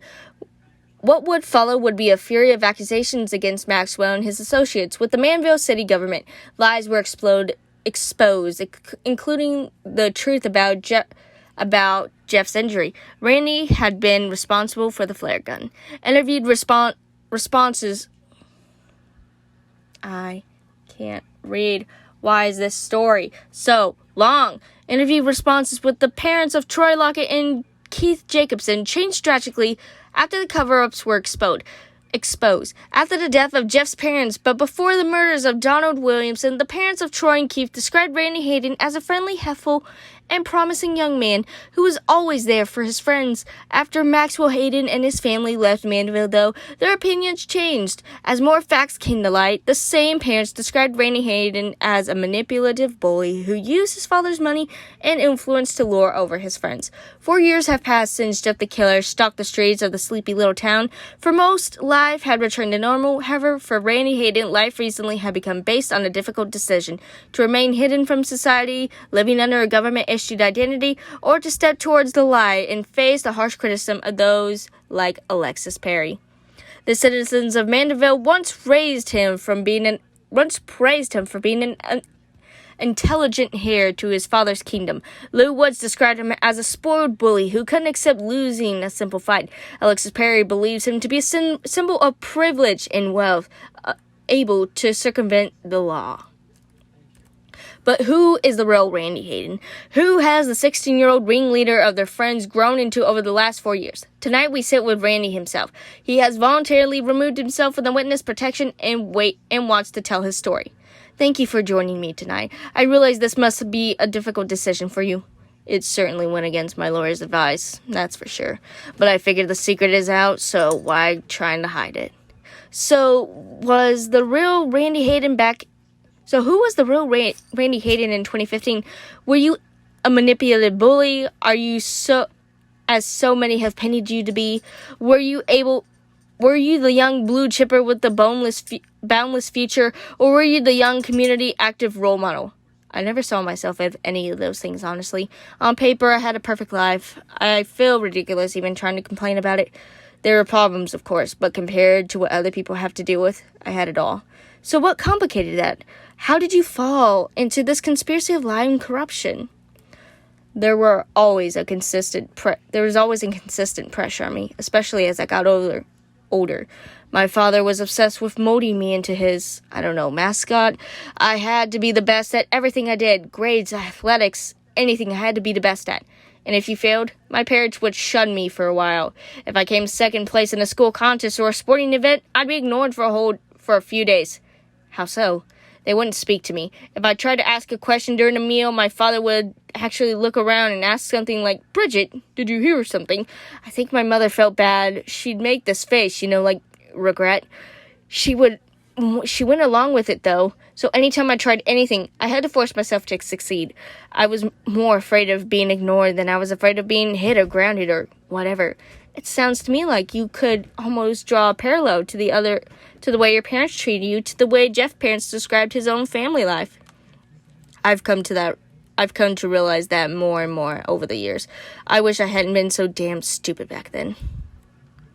You mentioned in the pre-interview that your father would force many questionable actions on you. Would you care to explain that? It's going to sound stupid. And most of my friends back then were actually jealous. When I was 14, my father hired a prostitute for me.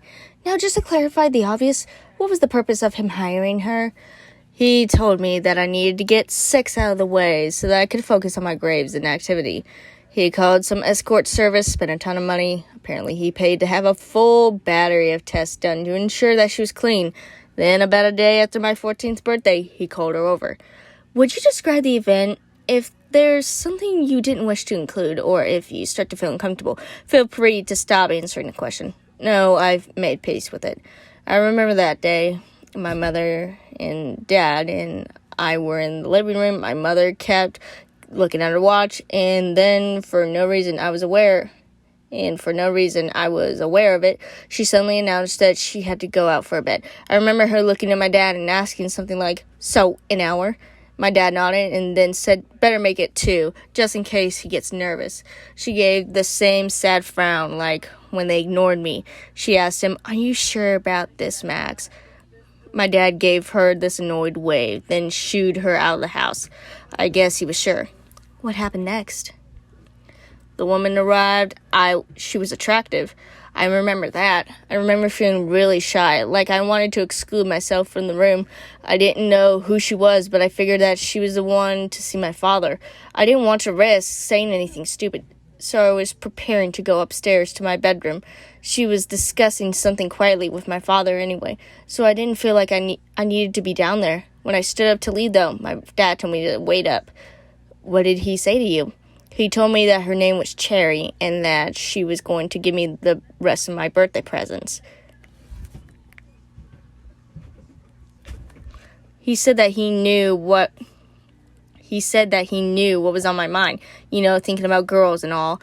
He said that I just had to go with it. I'd be able to focus on the night things mattered. I asked him what he meant, and he just said flatly, sex. Did you want to have sex with Cherry? Not really, no. It was like watching my dad smoke a cigarette. I was always curious as to what it was like, but never got a chance to grab one and light it up. I always hesitated. Sure, I found Cherry attractive, but I wasn't prepared for sex. Did you tell him? Not directly, no. At first, I thought it was a big joke. Then my dad started giving me specific instructions. It was so surreal. I mean, how the hell do you react to something like that? What happened?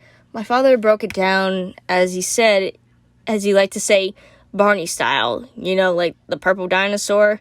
He told me that I was going to take Cherry up to my bedroom and that she would guide me through everything. He He told me that he had protection, that he told me that she had protection in her purse. I was freaking out a little. I mean, me and my friends would always talk big, bragging online about our experience with women. But now that I was actually face to face with it, I really just wanted her to go away. Elise begins nodding him to continue. Why is bathrooms highlighted? I guess it's a creepypasta, whatever. I must have given my dad a look, something that set him off. Maybe it was hesitation, or maybe he was expecting me to be happier about the whole thing, but he got angry really fast. He pulled me into the den. I remember he gripped my arm like a clamp. I'd find bruises there later. He got right in my face and told me that I should be grateful for this, that while other kids were sneaking Playboy magazines into their bathrooms, that I'd be a man. He said, "You want to be a fucking man, don't you, Randy? Don't you want to be a man? Or are you a little faggot? The F word," or something. I'm still reading it anyway. "Do you like little girls, Randy?" I told him yes. I liked girls. And then he let go of my arm and told me to go and prove it then. He told me that he spent a lot of money to arrange this visit, and that he'd better not waste his money. Was that woman Cherry aware that you were a minor? I'm sure she was, but my father probably threw a lot of money at her. Plus, he knew that he'd been in a lot of trouble too, so I'm pretty sure he took care of the potential issues. So I walked upstairs to my bedroom. My dad waited downstairs. Once we got there, I guess Cherry could tell I didn't want to go along with this. It was embarrassing, Like I said before, this shouldn't been a dream come true. This should have been a dream come true. She turned on some music and told me that we could just hang out, that she wouldn't do anything if I didn't want to. She said that she would lie to my dad, tell my dad the job was done. What did you decide to do? We sat on my bed and talked for almost an hour. She told me that she never felt right about this job, but for what my dad was offering to pay, she was willing to do it. She told me that she was ashamed. I told her that I was too. I told her that I was possibly passing up on a chance of a lifetime. I felt pathetic. She actually hugged me and told me not to worry about it, that someone's first time shouldn't be with a paid call girl. She said it never means so much. Then we just sort of talked about other stuff, life in general, I guess in her line of work, she hears a lot of guys' problems. I told her about my dad's always demanding I win at everything. I told her about how much other people were I told her about how much of the people were my friends and were just pretending because my family's money. I told her that I was lonely at the time, that I was jealous of my family, of others' families that just loved each other because that's what they were supposed to do. Sounds like you just need a good listener back then.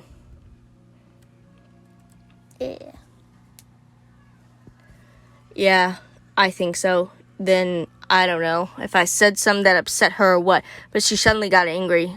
Before I complained one too many times about the pledge of being wealthy, I just remember that she grabbed my shoulders and really locked eyes with me. She told me that there were 1 million people in America that would kill to have my life. She told me I was complaining about things that didn't matter in the long run. She told me about my childhood. She told me about her childhood growing up, sleeping at homeless shelters, watching her mother get beat up by different drunken boyfriends, and having to watch her mother practically beg for whatever little handout she could get. She told me that in a few years I'd leave my father's house and never have to deal with him again, so I could just enjoy the comforts that I have to leave as soon as I could. She told me just to fake it, fake being happy, fake that I wanted to do things my father wanted, the sports, the debate team, the student body government, all of it. She said, just fake it until you make it, Randy. She told me just to play the role for what it was worth. Be a snob. Spend my daddy's money.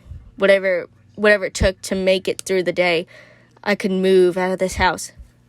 Was the advice valuable?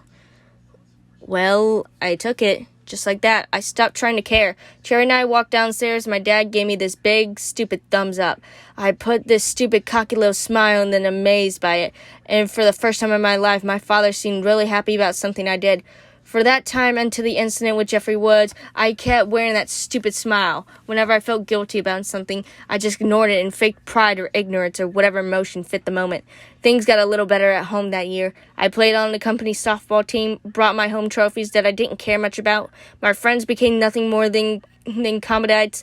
I was the leader, and they followed. When I walked past an old lady, I'd say good morning. I held the door open for people at the grocery store. I manipulated people, brought friendships, and dropped the ones I didn't want anymore. Crazy to think about. That woman, Cherry, was probably the first honest person I'd met in my entire life. Tell me about the first time you and your friends encountered Jeff and Lou Woods. Why did you choose to antagonize them by tampering with their bikes? By the time Jeff moved into Mandyville, I was embracing Cherry's fake-it style to life to the fullest. I hated myself, don't get me wrong, but I also found that I could fake that. I just pretended like I didn't despise what I was becoming. I was 16 now and was living the fake life for 2 years. Either way, we knew that someone had moved into the house, Jeff's on Fairmount. It was a nice neighborhood, and me and Keith and Troy would usually ride our bikes or walk down the street to go to the village shopping center. There wasn't much to do in Mandyville if you didn't have access to a car or village or whatever sort of place to hang out at. So we saw Jeff and Lou coming out that house the morning and jump on their bikes. By the time we got to village, we saw their bikes leaning on the wall next to the video store that was there. It shut down shortly after the incident from what I heard. So it started with one of us, maybe Troy, maybe me, just looking at their bikes. Someone in my group commented that the bikes looked old or cheap. I don't know. Then one of us kicked one of the bikes. We thought it was funny, so we kicked it again. This time it fell over, causing the other bike to fall with it.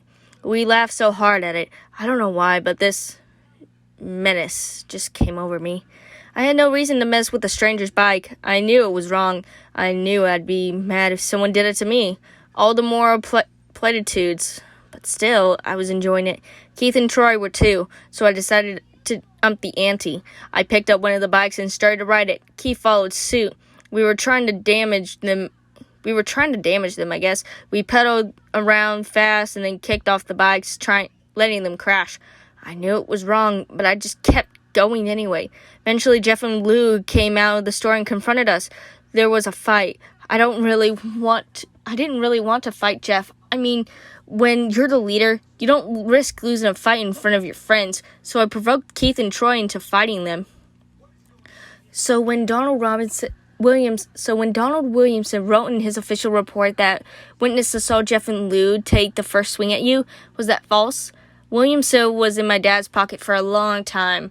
I'm not sure if my father was just bribing him straight out with cash or maybe some information on Williamson, but Jeff and Lou never had a chance at a fair deal that day. The only witness was the video store clerk, and he didn't even talk to her. When he arrived, Jeff and Lou were gone, but I'd stuck around with Keith and Troy. Then when Williamson got out of his cruiser, the clerk came out to talk to him, but he just waved her off. Oh, so he made that shit up. Cool. We told him what happened. Not all of it, obviously. We did try to make it sound like Jeff started it. We admitted to messing with their bikes, and Troy, maybe trying to sound tough, said he took a swing at Lou. Williamson eventually just put his hand up and told us to listen. He said something like, okay, so you boys were trying to find out who owned these bikes, right? Because they were just left out in the street, right? And when you tried to return the bikes to the rightful owners, those kids accused you of trying to steal them and attacked you. Is that right? We were a little confused, so he just repeated it again, this time stopping his foot at what he considered the important parts. We figured out the foot stomp meant that this was the part to make sure we remembered. We told him the kids that attacked us live in that recent sold house in Fairmount, and he knew exactly where to go. I guess he called my dad after that, and we all left and told him that it was all taken care of.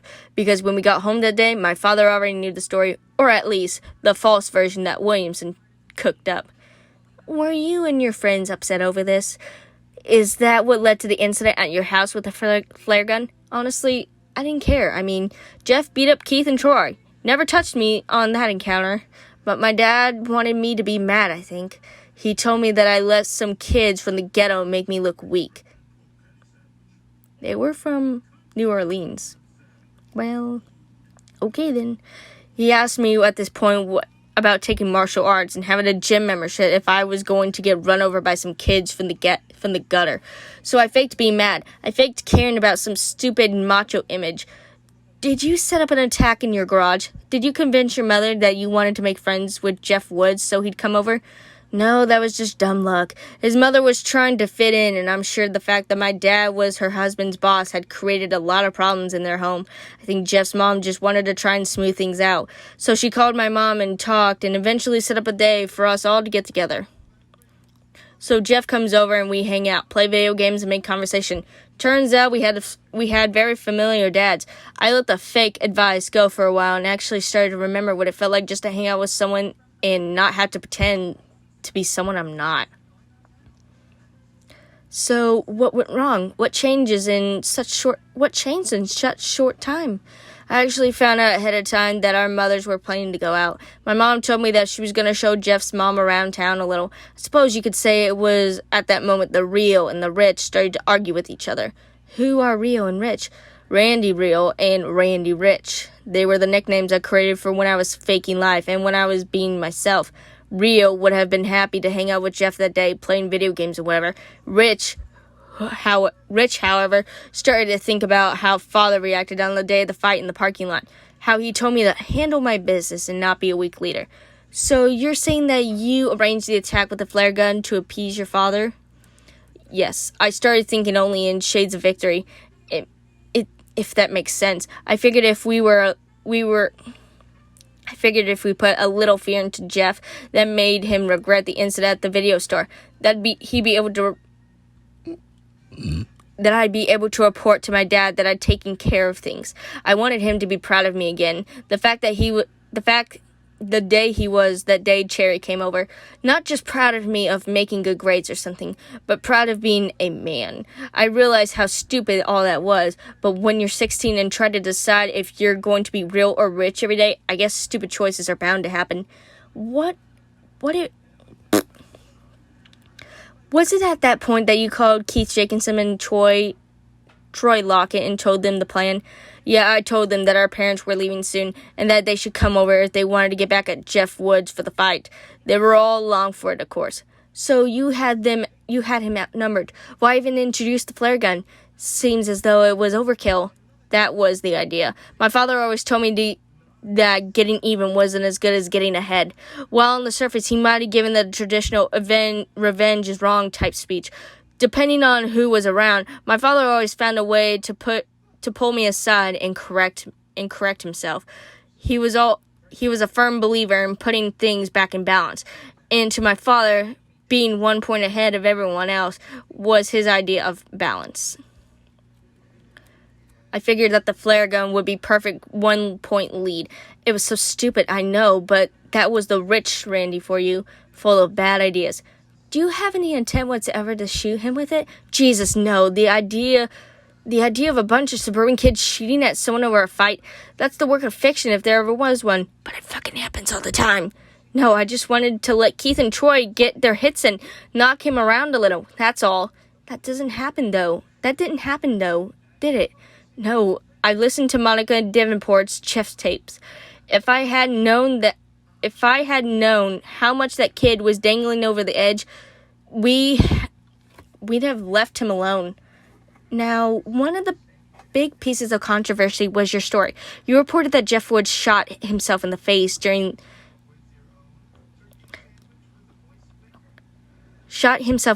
while playing around with the flare gun. However, the audio recordings released by Davenport told a different story.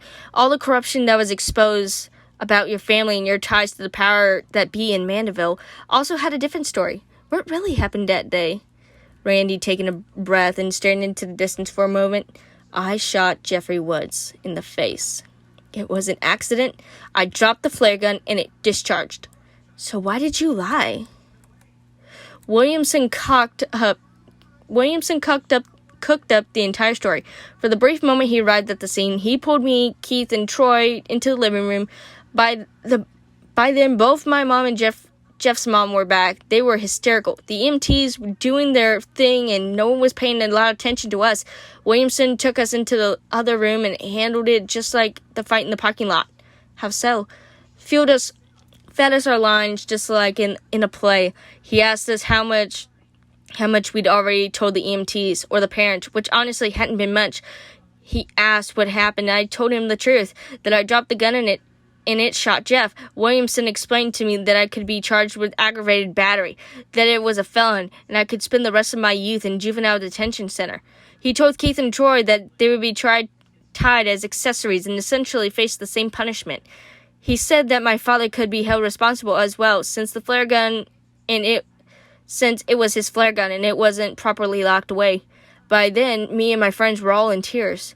All that tough guy garbage, and yet we were crying like babies. I could practically feel my father's shame. Williamson wasn't done there either. He went on to tell us about how my family could be sued in civil court as well. How we could all be in the streets before the first criminal case even started.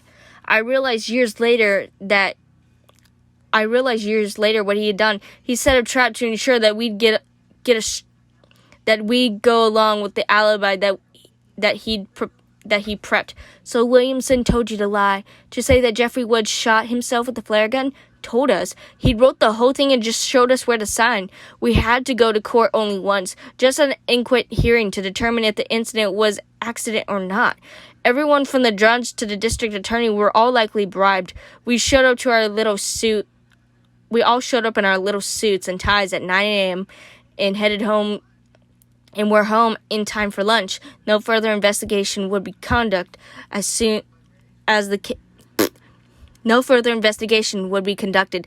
to the cause of Jeff's injuries.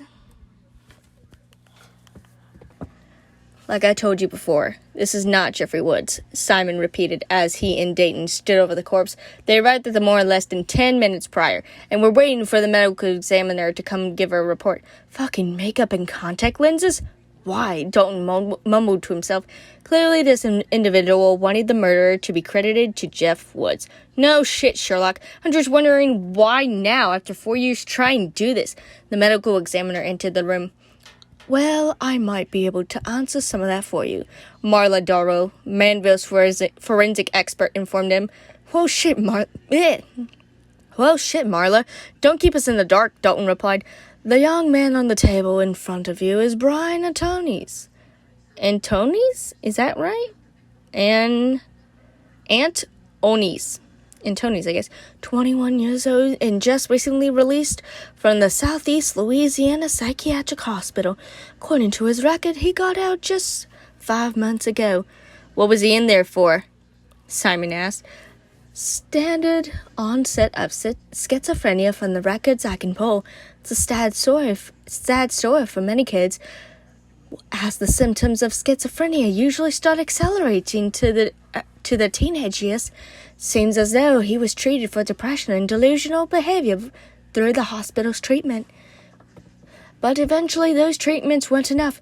Looks like they officially stated inpatient treatment 3 years ago, when his issues at school could no longer be managed by his foster parents. So this kid was an orphan, Dalton said. His biological parents are unknown. State records indicate that he was dropped off at an Orleans Parish state office as an infant. The name of the parents weren't recorded. Likely they were never given. He bounced around from foster home to foster home until his mental illness became too much for his guardians to handle. Simon rubbed his chin thoughtfully. It's like the great wordsmith William Smith once said, parents just don't understand. Dalton chuckled at this, causing Marie to give him a sharp look. Is this funny to you too? A kid is dead. I'm sorry, Marla, is it? Simon began. We just had a rough night. Dalton snickered again. Shit, Marla, I ain't sorry. That's the funniest thing I've heard this weirdo say since I met him. Plus, yeah, we were almost run off the damn street tonight and... Oh, yeah. Dalton walked quickly towards the exit, leaving Simon and the less than humorous Marla to entertain each other in the meantime. So, Marla, I'm only in town for a day or so, but Simon Lemon began. I'll save you the trouble. I'm married. I have a boyfriend. I'm a lesbian. You're all three? She replied. Wait, that's pretty contradictory, isn't it? Pick one, Agent Liam. I don't care, she said, filling the room with an awkward sense that pressured down on Simon's shoulders like a boulder on the back. So, Jeff the killer. Exciting stuff, huh? He stated, regaining his composure after the painful rejection. I can't believe this is coming back. Again, the 2015 disaster. I think most people were hoping they'd seen the last reboot of Jeff Woods and his misadventures. Yeah, same here. Why the fuck did you make a sequel? And one this long, god dang it. And my throat hurts. Well, I cracked it and now it hurts. It's almost like people can't learn from their past mistakes. Why would anyone want to rehash this now? Lou Wood's book may have something to do with it, Marla mused. It's banned from a lot of places down here. None of our locally owned bookstores will carry it. It was the corruption, though, if you ask me, that everyone in the city wants to forget. More so the murders than themselves. More so than the murders themselves. Dalton returned to the room, carrying the package that picked up off the road. Okay, Simon, let's see what those fuckers placed up for us. Are you sure this is safe to open? Marla asked. Christ, you two should date each other. They're both afraid of the same crap, Dalton responded, causing Simon and Marla to smirk a bit at their observation. Dalton removed a pocket knife from his back pocket and carefully cut along the packing tape. Marla adjusted an overhead examination light to illuminate the table where Bradshaw set the package. Simon took 2 steps back. Slowly, the tape was removed. Here, Marla grunted, quickly thrusting latex gloves onto Dalton's hands. The package was open, and Dalton breathed a sigh of annoyance and relief. It's just a fucking CD, and... Wait, there's some pictures, too. Let's see here. Contained in the small package were 2 photos and a DVD with no label. Dalton removed the photos, then placed them on the table side by side.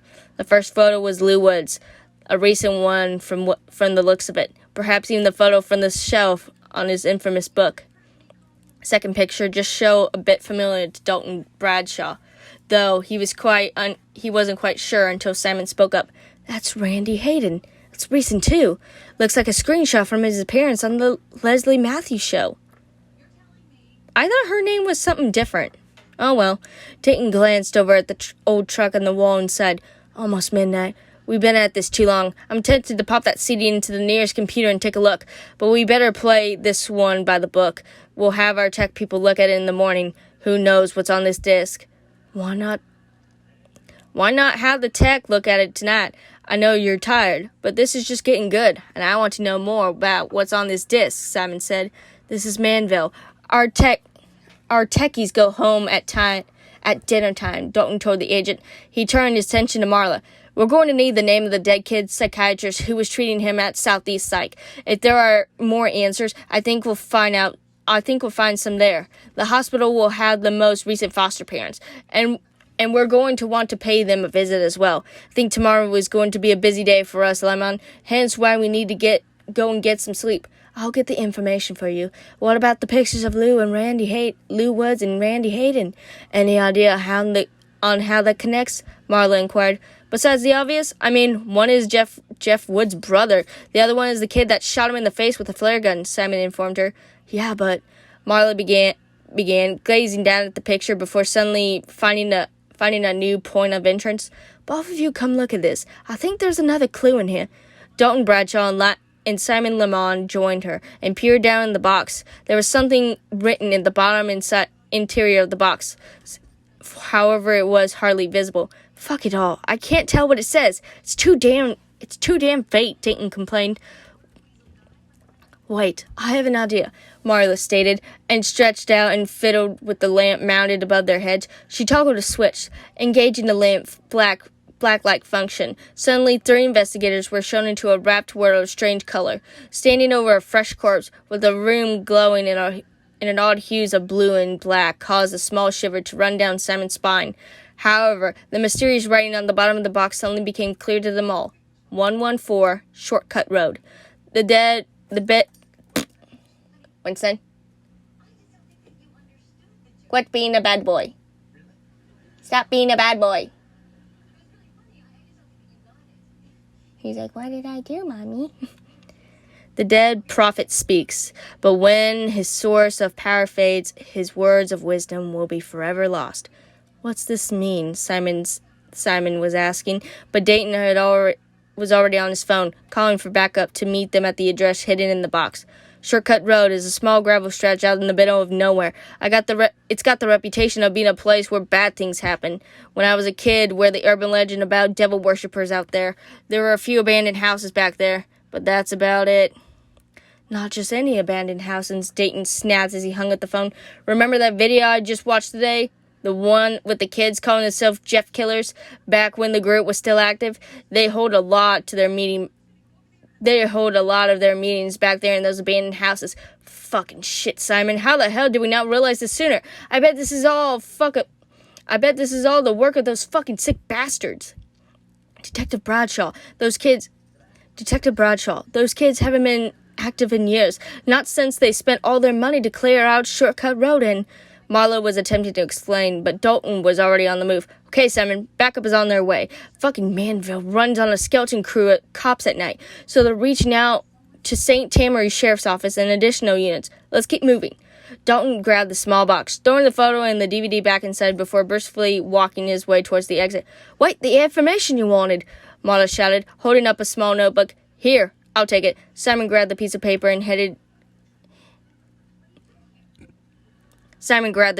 with the names of Brian and Tony's shrink written on it before turning to follow Dayton out of the parking lot.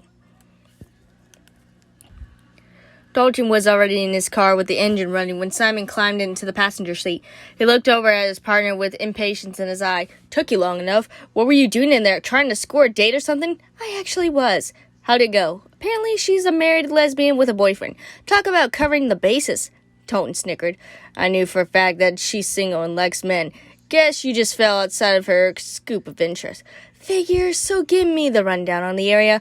Marley said that it's a bad spot. Dalton reached into his glove compartment and grabbed another Adderall from the plastic baggie. Simon gave him a strange look, but asked no questions. Mind if I smoke? Dalton asked, already lighting a cigarette without waiting for an answer. He took a long drag and began to answer Simon's questions. Shortcut Road used to be one of the Shortcut Road used to be what one might consider Manville's bad part of town. There used to be a small neighborhood back there, if you could even call it that. Utilities were rough back there, always going out due to poor maintenance. Now, by the time I transferred out here, they'd actually gone out there and cleaned a lot of it up. I don't think anyone really lives out there. Of course, that idiotic Jeff Wood's cult turned up some abandoned houses out there into their freaking clubhouse. For my first couple months working out there, I had to go back there and just once for a call. What was it? Well, Jeff Killers were just about gone and forgotten by then. People were growing up, and the legend about Jeff the Killer was losing its appeal to kids out there. There were still a few that would go out there to smoke dope or whatever from time to time, that they weren't dressing up as Jeff Woods anymore. I think they just kept doing it to piss off Drake Arkansas.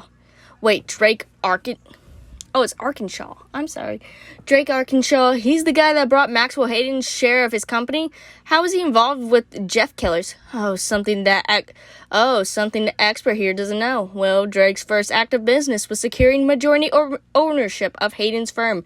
Hayden sold him 35% of the company, and Drake just threw his money around until he secured the other 16%. Don't ask me the details because I'm just a dumb fucking cop, but I know that once he owned 51% of the company, he basically owned Mandeville. Simon was looking down at his phone, pulling additional information to add to the conversation. Full staff enterprise. That's what it's called now?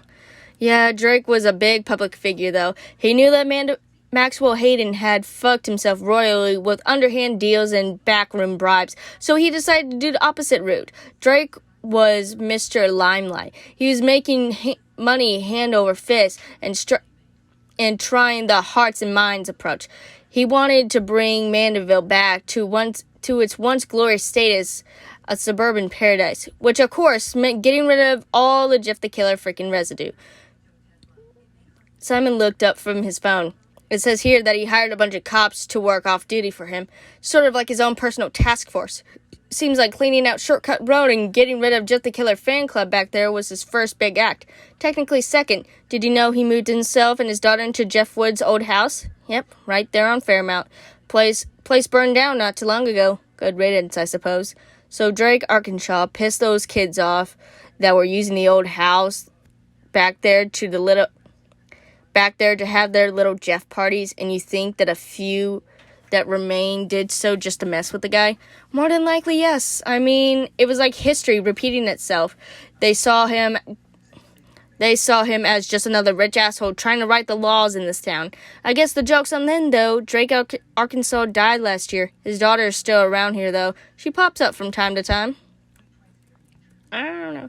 The two men had become lost in conversation as Dalton turned down the dark road after dark road, taking further into the back roads of St. Tamary Parish. It was the massive glow of red and blue lights up ahead that broke their chatter and brought them down to the present. That's our backup, or in this case, I suppose we're the backup now, Dalton commented. Must be a dozen cars up there. They got here quick. It's a boring town to be a cop in Simon. This is a boring town to be a cop in, Simon.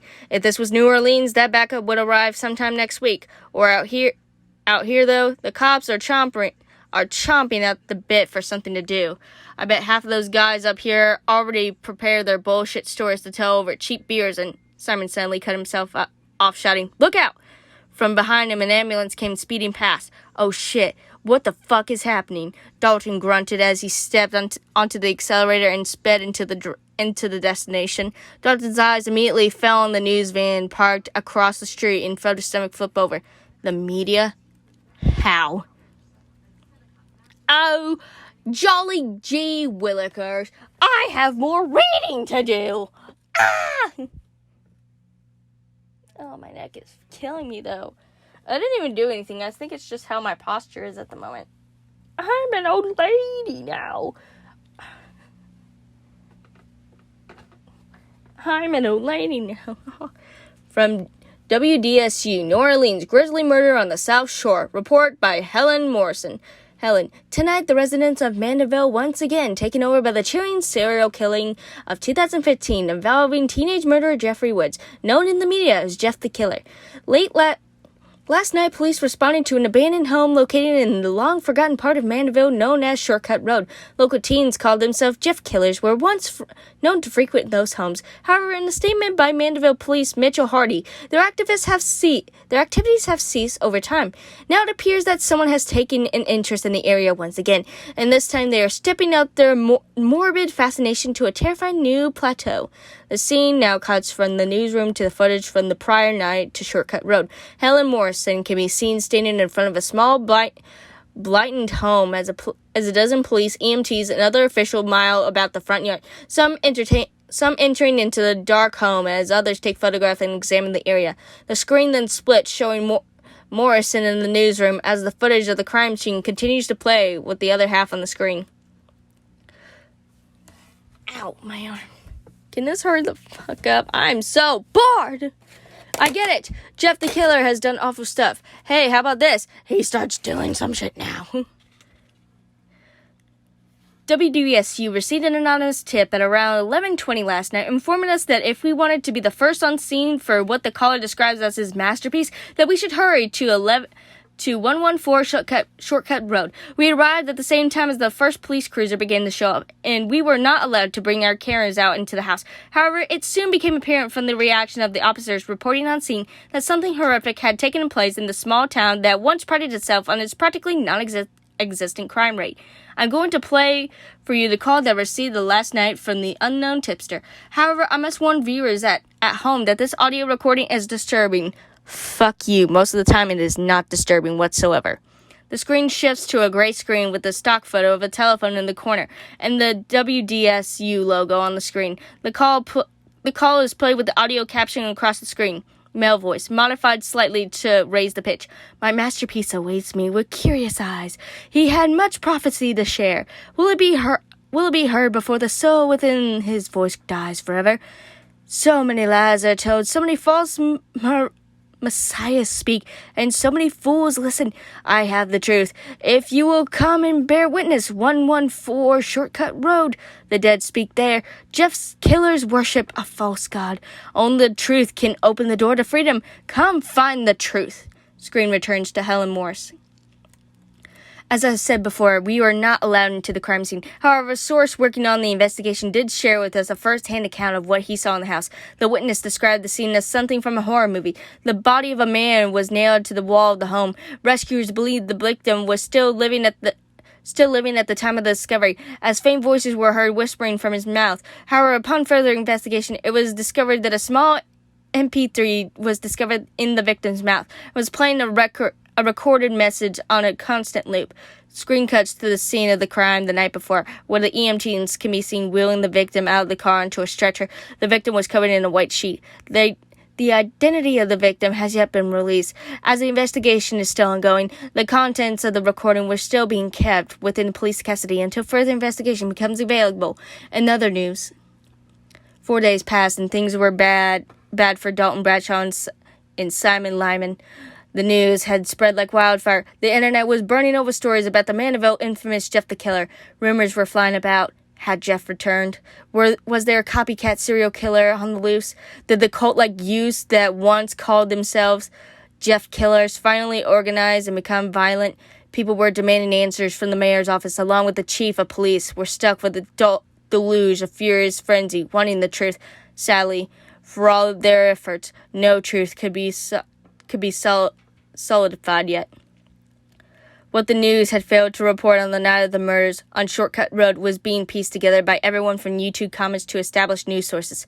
However, the Mandeville police, who had the answers, were ordered to remain silent. Any officers found responsible for providing information to the press would be terminated on the spot. The chief of police, Mitchell Hardy, had raised the bar even higher by threatening his staff with criminal charges of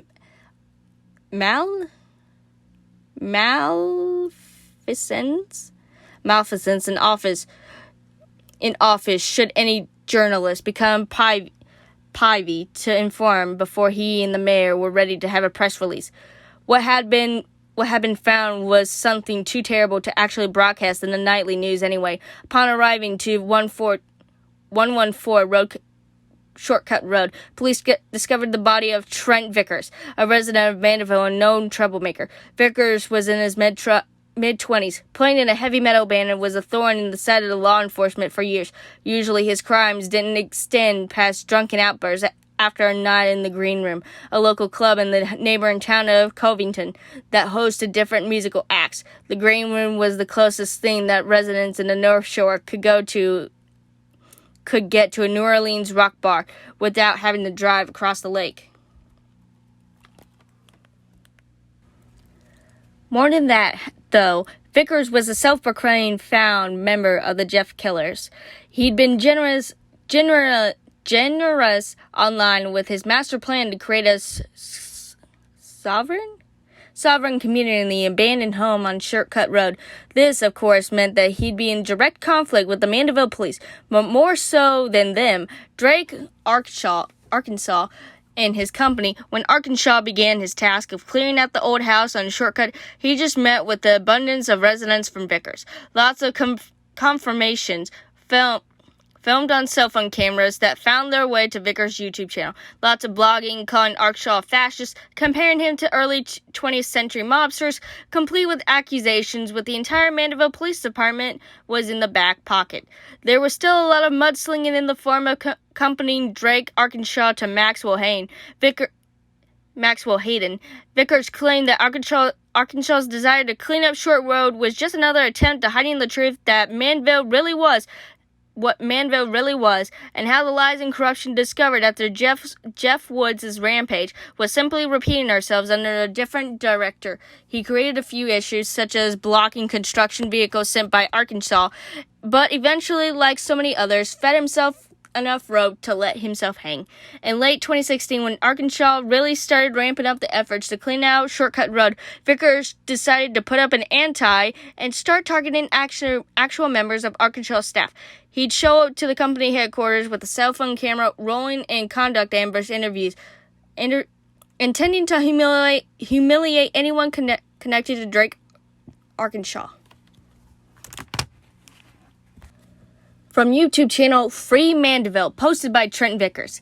Camera footage shot from the first-person perspective showed cameraman Vickers approaching front office entryway of Falstaff Enterprise. An unidentified man in suit exits door and is associated by Vickers. And this is Vickers and the businessman at first. Sir, would you care to explain how you sleep at night knowing that your paycheck is coming from a fascist tyrant? Very well, thank you, and I also sleep with my wife 3 times a night. Thank you. Go away. I will not go away. Your company is targeted to destroy a community of sovereign, peaceful people who oppose corruption. We will not go away. Get alive. You're a fucking pig bastard. Go suck on the dick of your boss. Uniformed security guard exits building and approaches Vickers. Sir, you're gonna have to be asked to leave. I'm on public sidewalk. Piss off. I'm on public sidewalk. Piss off. Sir, you cannot harass the employees. I'm not harassing them. I'm asking them aggressively. What's your name and badge number? Sir, you're gonna have to stop filming me without name and badge number, you fucking pig. Vickers would often be given citations and occasional arrests for such demonstrations. It wasn't until he decided to target Arkansas's teenage daughter as she was leaving her high school that he finally found himself facing serious criminal charges. From YouTube video, Stupid People of the Suburbs, posted by Hippie Hater.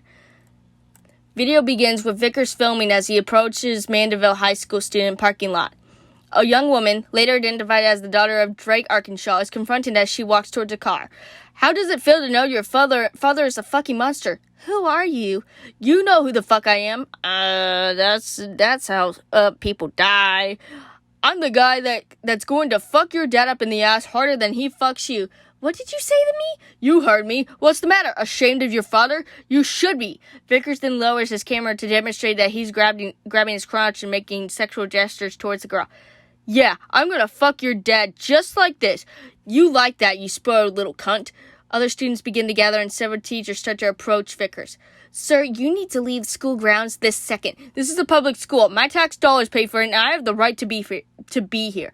A uniformed police officer assigned to the school as security begins to approach. Sir, I have informed that you made sexual suggestion comments to one of our students. I'm going to need to see your identification right now. Fuck you. I know my rights. This is freedom of speech and freedom of the press. Yes, but being sexual in front of a minor is not and can get you on the registry. Sir, turn around and place your hands behind your back.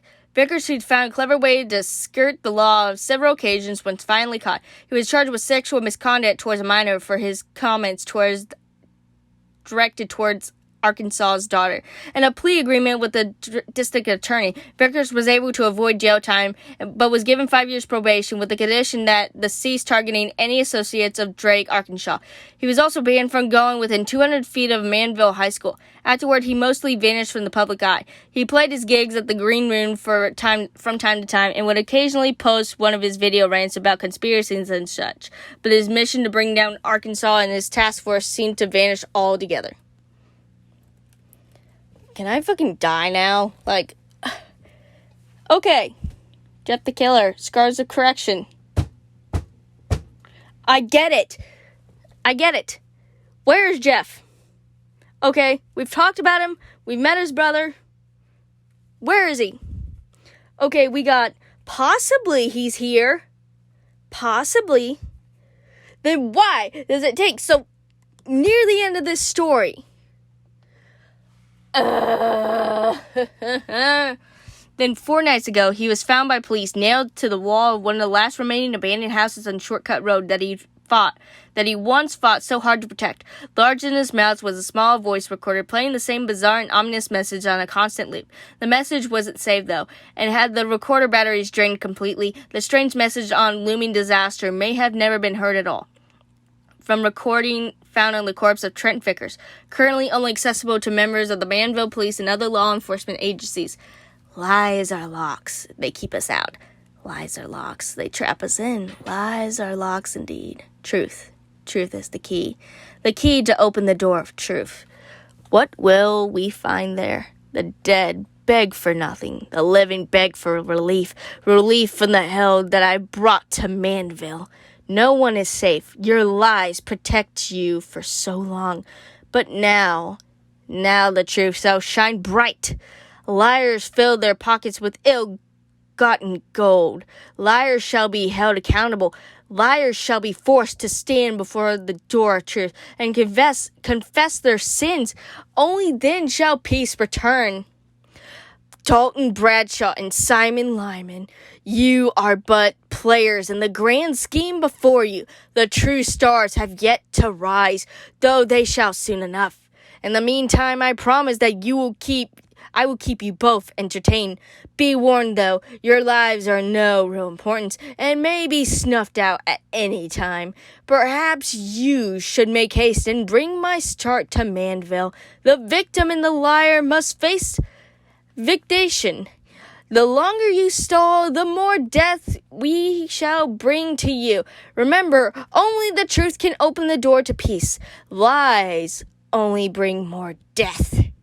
Bradshaw and Lyman listened to the recording for probably the 100th time as they stood before the desk of the police chief, Mitchell Hardy. The chief was pissed. Had been pissed since the incident began happening. Since the incidents began happening again.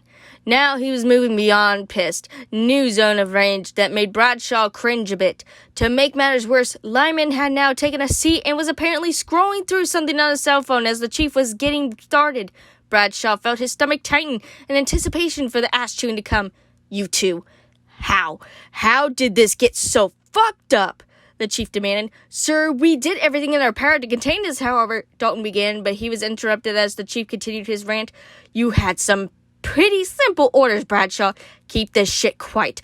All you had to do was write up the incident at the Dermont house as the B&E that ended with the prep being killed in self-defense. Was this too fucking hard?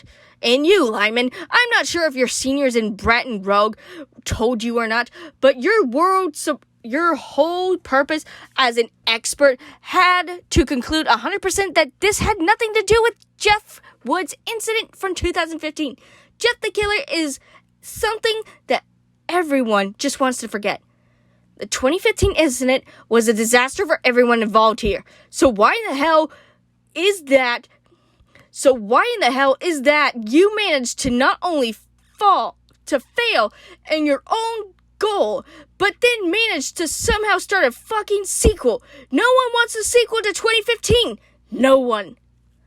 Hey, author, you should have taken your own advice. Actually, what if this is like two people, but only one dude got the credit, and like the guy put this in and no one has realized it until now? That would be some funny shit. Lyman looked up from his phone just for a moment to respond. I don't know about all that, sir. Some people thought that 2015 was handled well. I mean, sure, it wasn't perfect, but let's be honest, it didn't help that half the brass in this town went out of their way to cover the whole damn thing up. Maybe if you'd all done your jobs in the first place instead of worrying about protecting one rich old man, we wouldn't be sitting here right now. Hardy looked stunned. He was not a man used to spoken back to, especially in his own office when he had made a policy and enforcement law. It did the situation no favors than the man currently talking down to him was half his age, wearing a t-shirt and something called a Homestar Runner printing on the front. Just who the hell do you think you are? Hardy asked, his voice stunned now than angry. I don't think I'm anything. However, I know I am a state agent. I know that my boss has the governor on speed dial. Can you say the same thing? I know that my boss told me to disregard your request, that I came down here just to whitewash the incident. I know that you, as the chief of police, must be aware that instructing a government agency to falsify a report is a pretty hefty charge. Maybe that's the way you're used to doing things here, but it's not the way I do business, Chief. I was told to come down here and conduct a real investigation. You have a serious problem on your hands here, Chief. The fact that you haven't held a press conference yet is making you look like shit as well. So maybe I'll call one day. I'll have every legal right to seize the recording found at the criminal scene. And if you keep acting like a fucking asshole, I might just do that. Maybe I'll go ahead and deposize Detective Bradshaw here and an official attachment to the state of the duration of this case. That way we don't need to deal with you at all anymore. Do you think perhaps that would be a good idea? Or who knows, maybe I'll call the governor himself today. Let him know that your suburban snobs are obstructing justice down here. Again! Yeah, how'd you like that? Chief Hardy was speechless. He wasn't sure if Lyman could do half of the things that he just threatened to do. But the idea that this young punk calling a press conference wasn't enough to scare him into compliance. At least for the time being. He took a deep breath and plastered on a fake smile. Gentlemen, perhaps I was a bit too harsh just now. This has been stressful for us all. I've had the mayor barking at me since this began. Demanding that we close this case quickly. I shouldn't have taken this out on you. Agent Lyman, I apologize. No worries, Chief. Now me and Dalton have some police work to do. I think I may have found our next break. Dalton, who's been shocked into silence by his younger partner's sudden outburst, found his voice again. What did the CSI find something from the house? Better, I found something on YouTube. Check it out, Dalton. This is the clue. You're not going to believe who uploaded a video from the response to this. You're not going to believe who uploaded a video response to this from video channel Jane of Arc. Uploaded by Jane Arkansas. Ooh, the daughter. Wait a minute.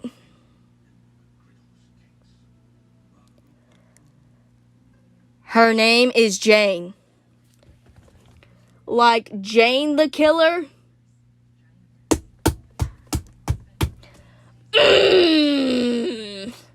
Of course you have to put Jane in here. Why don't we get Nina in here too? Why not bring Slenderman, Clockwork? Come on! What are we sitting around here for? This is okay, Winston. Come on now. Jane is speaking directly into the camera. So you think this is funny? You think this is a joke now? People are dying. Something much larger is behind this. If you're crazy enough to think that some disfigured kid is running around in the shadows creating all of this, then you deserve it. I know things. My father received threats from lots of sources before his death. He was too close to all of it. He tried to erase Mandeville's past with his money. But what lies beneath the surface is something so broken and rotted on the inside that money cannot clean. There are people out there with very close connections to the situation from 2015 that still have agendas and goals.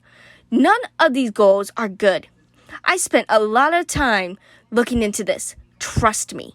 This doesn't just start with the attack at the Dermonts. This has been going on for years. Going on for 4 years. Expelling Maxwell Hayden and replacing him with my father did not fix anything.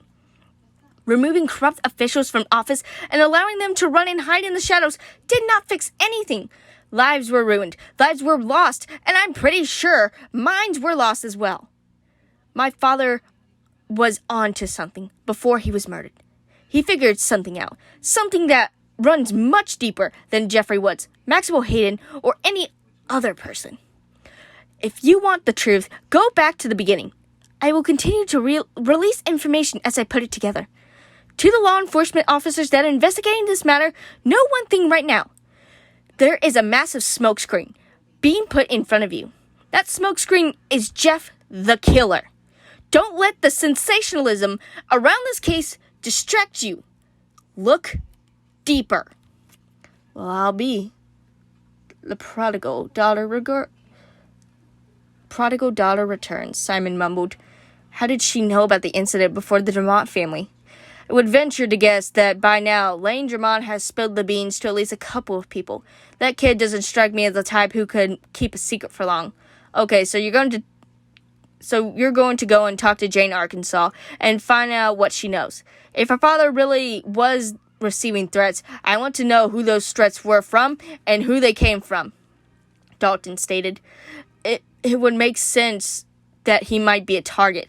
He did step in for Maxwell Hayden, and he didn't exactly have a low profile while doing so. Between pissing off the crazies that hung out on Shortcut Road to possibly pissing off a ton of Mandeville's older and wealthier elites, his list of enemies could be a long mile. Simon's cell phone chimes, indicating a text message. Oh hey, more good news, I guess. Looks like the tech guys finally cracked the CD we found. Today is turning out to be interesting. So, where to first, Jane, Arkansas, or the CD? Simon considered for a moment and then answered, the CD for sure. We'll have plenty of time to talk to Jane, unleash. Maybe she'll die, not, maybe? Whatever's on the CD, though, is directly with those assholes, and I just gotta know what's going to shard out of there. Oh, what's going to shard out of there? Okay, I was sort of hoping that the chief would be gone by the time we head back into the station, but whatever. Fuck that guy. Let's get this done. Simon and Dalton returned to Mandeville Police Station, prepared to view the context of the DVD left for them the night they were almost run off the road. Hurry the fuck up, Dalt. A uniformed officer called to the two investigators walking into the control booth of the Mandeville Police Station. The techies looked as though they had just discovered the holy grail of the Fountain of Youth. Without being asked, the tech immediately went into an explanation that neither Dalton nor Simon really understood. It took several days, but I finally cracked the inception on the DVD. Seems that whatever burned the information onto the disc used several variations of encryption software. Most likely the guy got a hold of encrypt disk and just tampered with the codes a bit. He knew that we'd be throwing a government-grade decryption at it, so I guess he wanted to make sure we get the point. Exactly what point would that be? Dalton asked sharply. My guess he wanted us to know that he knew what he was doing. He clearly wanted us to crack the code. I mean, why else would he use the disk? No, I think this was more or less a bit of a computer saber rattling. Just a way to make sure we know he's not an amateur. Well, then, how about we stop torturing ourselves with delaying gratification, get down to business, Simon stayed jovially. Again, stop using big words when you can use other words that do just the same amount. Oh, I'm sorry that the teacher wanted to use big words every few paragraphs. Isn't the chief going to come out and watch? Dalton asked. He said he'll watch it later. I think he's prepping for that press conference that everyone wants. I saw him going out over paperwork, another uniformed cop replied. The techie pushed the play button. The video began. From DVD, left behind by Jimmy 4x4 during investigation into the attack on Dermont, property of Mandeville Police. Evidence number 2461022. Gravelly male voice, possibly electronically enhanced, menacing tone. Why does no one choose to lie? If you're hearing this and believe somewhere that this is meant to be a profound question, you can stop. People choose to lie because they are human. They are weak and pathetic. They hide, they cheat, they destroy. All of this is done so that they can reside in the shadows for a short while longer before eventually being forced to face the truth. One of the most central of players had recently come forward, cast into the light, yet still hiding behind the mask of lies. Did he do it for money? Did he do it for forgiveness? This is one mystery that I intend to solve. DVD begins to display video footage. Voice continues to speak as footage plays. What appears to be video shot on a camcorder. Oh, hold on. Where's the quotation? Where did this random quote come from? It's like, where? Oh, that's why. I'm stupid. What appears to be a video shot on a camcorder or a low-quality video recording device appears. Video recording device appears. Footage shows two police cars parked outside of the former house of Jeffrey Woods. Two youths, clearly Jeff and Lou Woods from 2015, are seen walking out the front door of their home. The timestamp on the video confirms that it was filmed on the day Jeff and Lou fought Randy and his friends at the video store. To the officers who are attempting to make this out, know that these events today were actually set in motion many years ago. Nothing here is random. Nothing here is chaotic. Everything from the profound to the mundane have been analyzed and predicted. Video by Shirley and Jeffrey Woods arriving at the home of Bridgerton Hayden appears. Truth is actually far more delicate than lies. Lies are man-made after all, products of intelligence craft. A lie can be built upon, improved upon, and strengthened. Much like a simple front that eventually grows into a castle, which eventually becomes a village, and finally, a city. The truth, however, is fragile, as it only exists as it is. It cannot be improved or fortified. It cannot be developed into a superior product by group collaboration. The truth is only the truth. Nothing can be added or taken away. Video of the ambulance parked outside the Hayden's home appears on screen. A stretcher is shown taking Jeffrey Woods from the garage to the ambulance. Again, why is this in red? The truth existed that day for only a brief period. Randy, Keith, Troy, and Jeff all knew the truth. That delicate fact existed until the moment Officer Williamson arrived. At that point, it was polluted into a lie. Video appears of Randy Hayden in court for his inquest hearing. The judge is smiling contentedly as he writes notes. Randy steps down from the stand and joins his father. Who can be trusted now? Now that blood has been spilled upon the floor, who can we turn to? A still image of Lou Woods signing copies of the book at the New York City bookstore shown. And even when the truth is told, some move quickly to pollute the truth. Video shows the outside of the fireworks booth from the interview between Bernie Rosenberg and Jeffrey Woods took place. The footage shot at night shows Jeffrey Woods exit the fireworks stand and quickly look around before walking briskly towards the dark woods behind the booth. There is so much more truth to be found. If you've made it this far, let us continue our journey. Observe. The video continues to show the firework booth, and from the corner of the screen, a figure can be seen approaching the entrance to the tiny building. The truth has become so twisted that by now, I can safely assure you that you know nothing. You may learn more as you go, should you survive. Be warned, though, I am not a friend. I am not some wise mentor here to lend you to enlightenment. I am a barrier of truth. But never forget that honesty and peace do not always travel together. I shall guide you, but not with the gentle hand of a shepherd, but rather the firm hand of a taskmaster. This will be a pleasant journey. You cannot escape this now. You cannot opt out. Should you still question the severity of the infection caused by the lies and corruption within Mandeville, allow me to demonstrate just how critical this situation has become. The screen flashes to solid red. Kill one now. Dalton Bradshaw raises an eyebrow, his mind swirling with questions. He glances towards Simon to voice his quadrants, and suddenly felt the color drain from his face. He drew a breath to call it a warning. He felt his muscle tense as he approached the lunge forward. However, everything happened far too quickly for a reaction to lend aid. One of the uniformed officers, a man whose name Dalton wasn't even sure he knew, drew his pistol from his holster. The officer raised the gun directly behind Simon's head. Simon, whose attention had been locked completely onto the video playing on the screen before him, never even realized what was happening directly behind him. In the next second, the officer fired his pistol at point-blank range into Simon's head. The report was deafening in the small room, and every cop was momentarily stunned. Dalton, who watched the event unfold, reached for his pistol. His first instinct was to shoot his apparent rogue cop. Then he realized that if the rogue cop died, so too did the truth to what the hell happened here. Wow, a cop who thinks before he shoots. That's rare.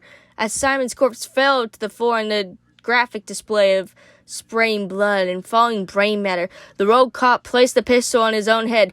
What the fuck are you doing? Dalton screamed. Smiling, the officer replied in a maniac voice, serving my purpose. The truth opens the door, Detective Bradshaw. In the next moment, the officer had fired his gun into his own head, joining Simon on the floor. Brothers in death. from press conference held by Mandeville Police Chief Michelle Hardy. Today is a horrific day that will go down in infamy within our beloved city of Mandeville. Today we mourn the loss of Louisiana State Police Investigator Lyman. Agent Lyman was tasked to assist us in the investigation of the recent attack on a local family by an assailant who wore a disguise that we believed was intended to mimic Jeffrey Woods. Over the course of the investigation, evidence was discovered that led investigators to believe that at least one other individual was involved. Police were held to an abandoned home on the Shortcut Road in Incorporated St. Tammany Parish, technically located outside the Mandeville city limits, where the body of a young man who had a long history of mental illness was found. The victim is believed to have committed suicide and left a record recording cryptic messages that we now believe were nothing more than hyperducts of his mental health issues. Oh wow, you like to lie still. Wow, what a cool person. We are saddened that he was not able to get the help that he needed. Then today, while reviewing further evidence, Agent Lyman was murdered by a rogue police officer who believed was suffering from work-related stress. The officer, Brandon Crane, would then turn to service his pistol on himself, ending his own life as well. At the time, we are confident that the threat is contained. The current evidence that we have available suggests that the initial attack was carried out by another individual who has a history of mental illness. It is unfortunate that another Brian Antonis, the young man who donned face painted to try and mimic the appearance of Jeffrey Woods, and Trent Vickers, a youth who had a long documented fascination with morbid topics, was unable to receive the proper medical assistance they clearly needed. And now we must face the most powerful of truth. The most painful of truths, that Officer Brandon Crane, a young man who served our community for almost 2 years, was apparently also involved in a tragic set of circumstances. There will be a memorial service for Agent Lyman in Bretton Road, Los Angeles. The time, date, and location will be announced once preparations are completed. We, as brothers and sisters of the badge, are all deeply hurt at the loss of the great man of justice. At the time, I am not taking questions. If anyone wants further information, I encourage you to reach out to the Public Relations Office. Thank you, and God bless. What a load of shit. A slightly drunk man grunted from a TV mounted in the Abbey, a Divide bar in downtown New Orleans, as the press conference faded away, replaced by sports and then the weather. What are you doing there, detective? The young bartender asked. She had a sleeve of tattoos on her arm featured various sea life. On this night, Dalton Bradshaw would have happily drowned among them. It's not detective shit anymore. I'm off the force, Sherry. I guess it's just Mr. Bradshaw from here on out. Sherry Williams, who'd served Bradshaw cheap drinks most weekends since he'd started working at the Abbey, showed genuine concern. She liked the man, although he was likely twice her age. Perhaps she admired his pragmatic nature, or maybe she had some father issues. But either way, she always liked it when he came in. What happened? I thought you were one of the cops for life type guys. Sherry, that's a story I'd gladly tell you over breakfast, which likely means you'll never hear it. He tried to laugh at his own situation, but in reality, Dalton was miserable and very concerned for the future of the people he once was in charge of protecting. Hurry up, I want this over. Sherry looked over the man before her. Sure, he was old and his teeth were stained and a bit crooked. He smoked like a chimney and would probably run out of steam before her. Still, though, she fancied him for strange reasons that only a psychiatrist would understand.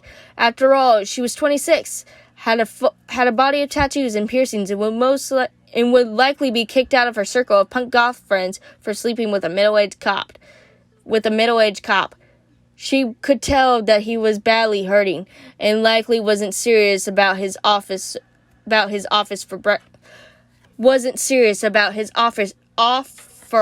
for breakfast storytelling, but she decided to throw him a bone just the same, or perhaps allow him to throw her one.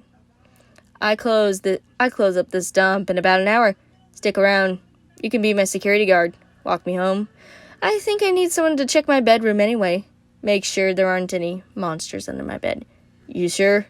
Yeah. Anything that could get one of my regular drunks as down and out.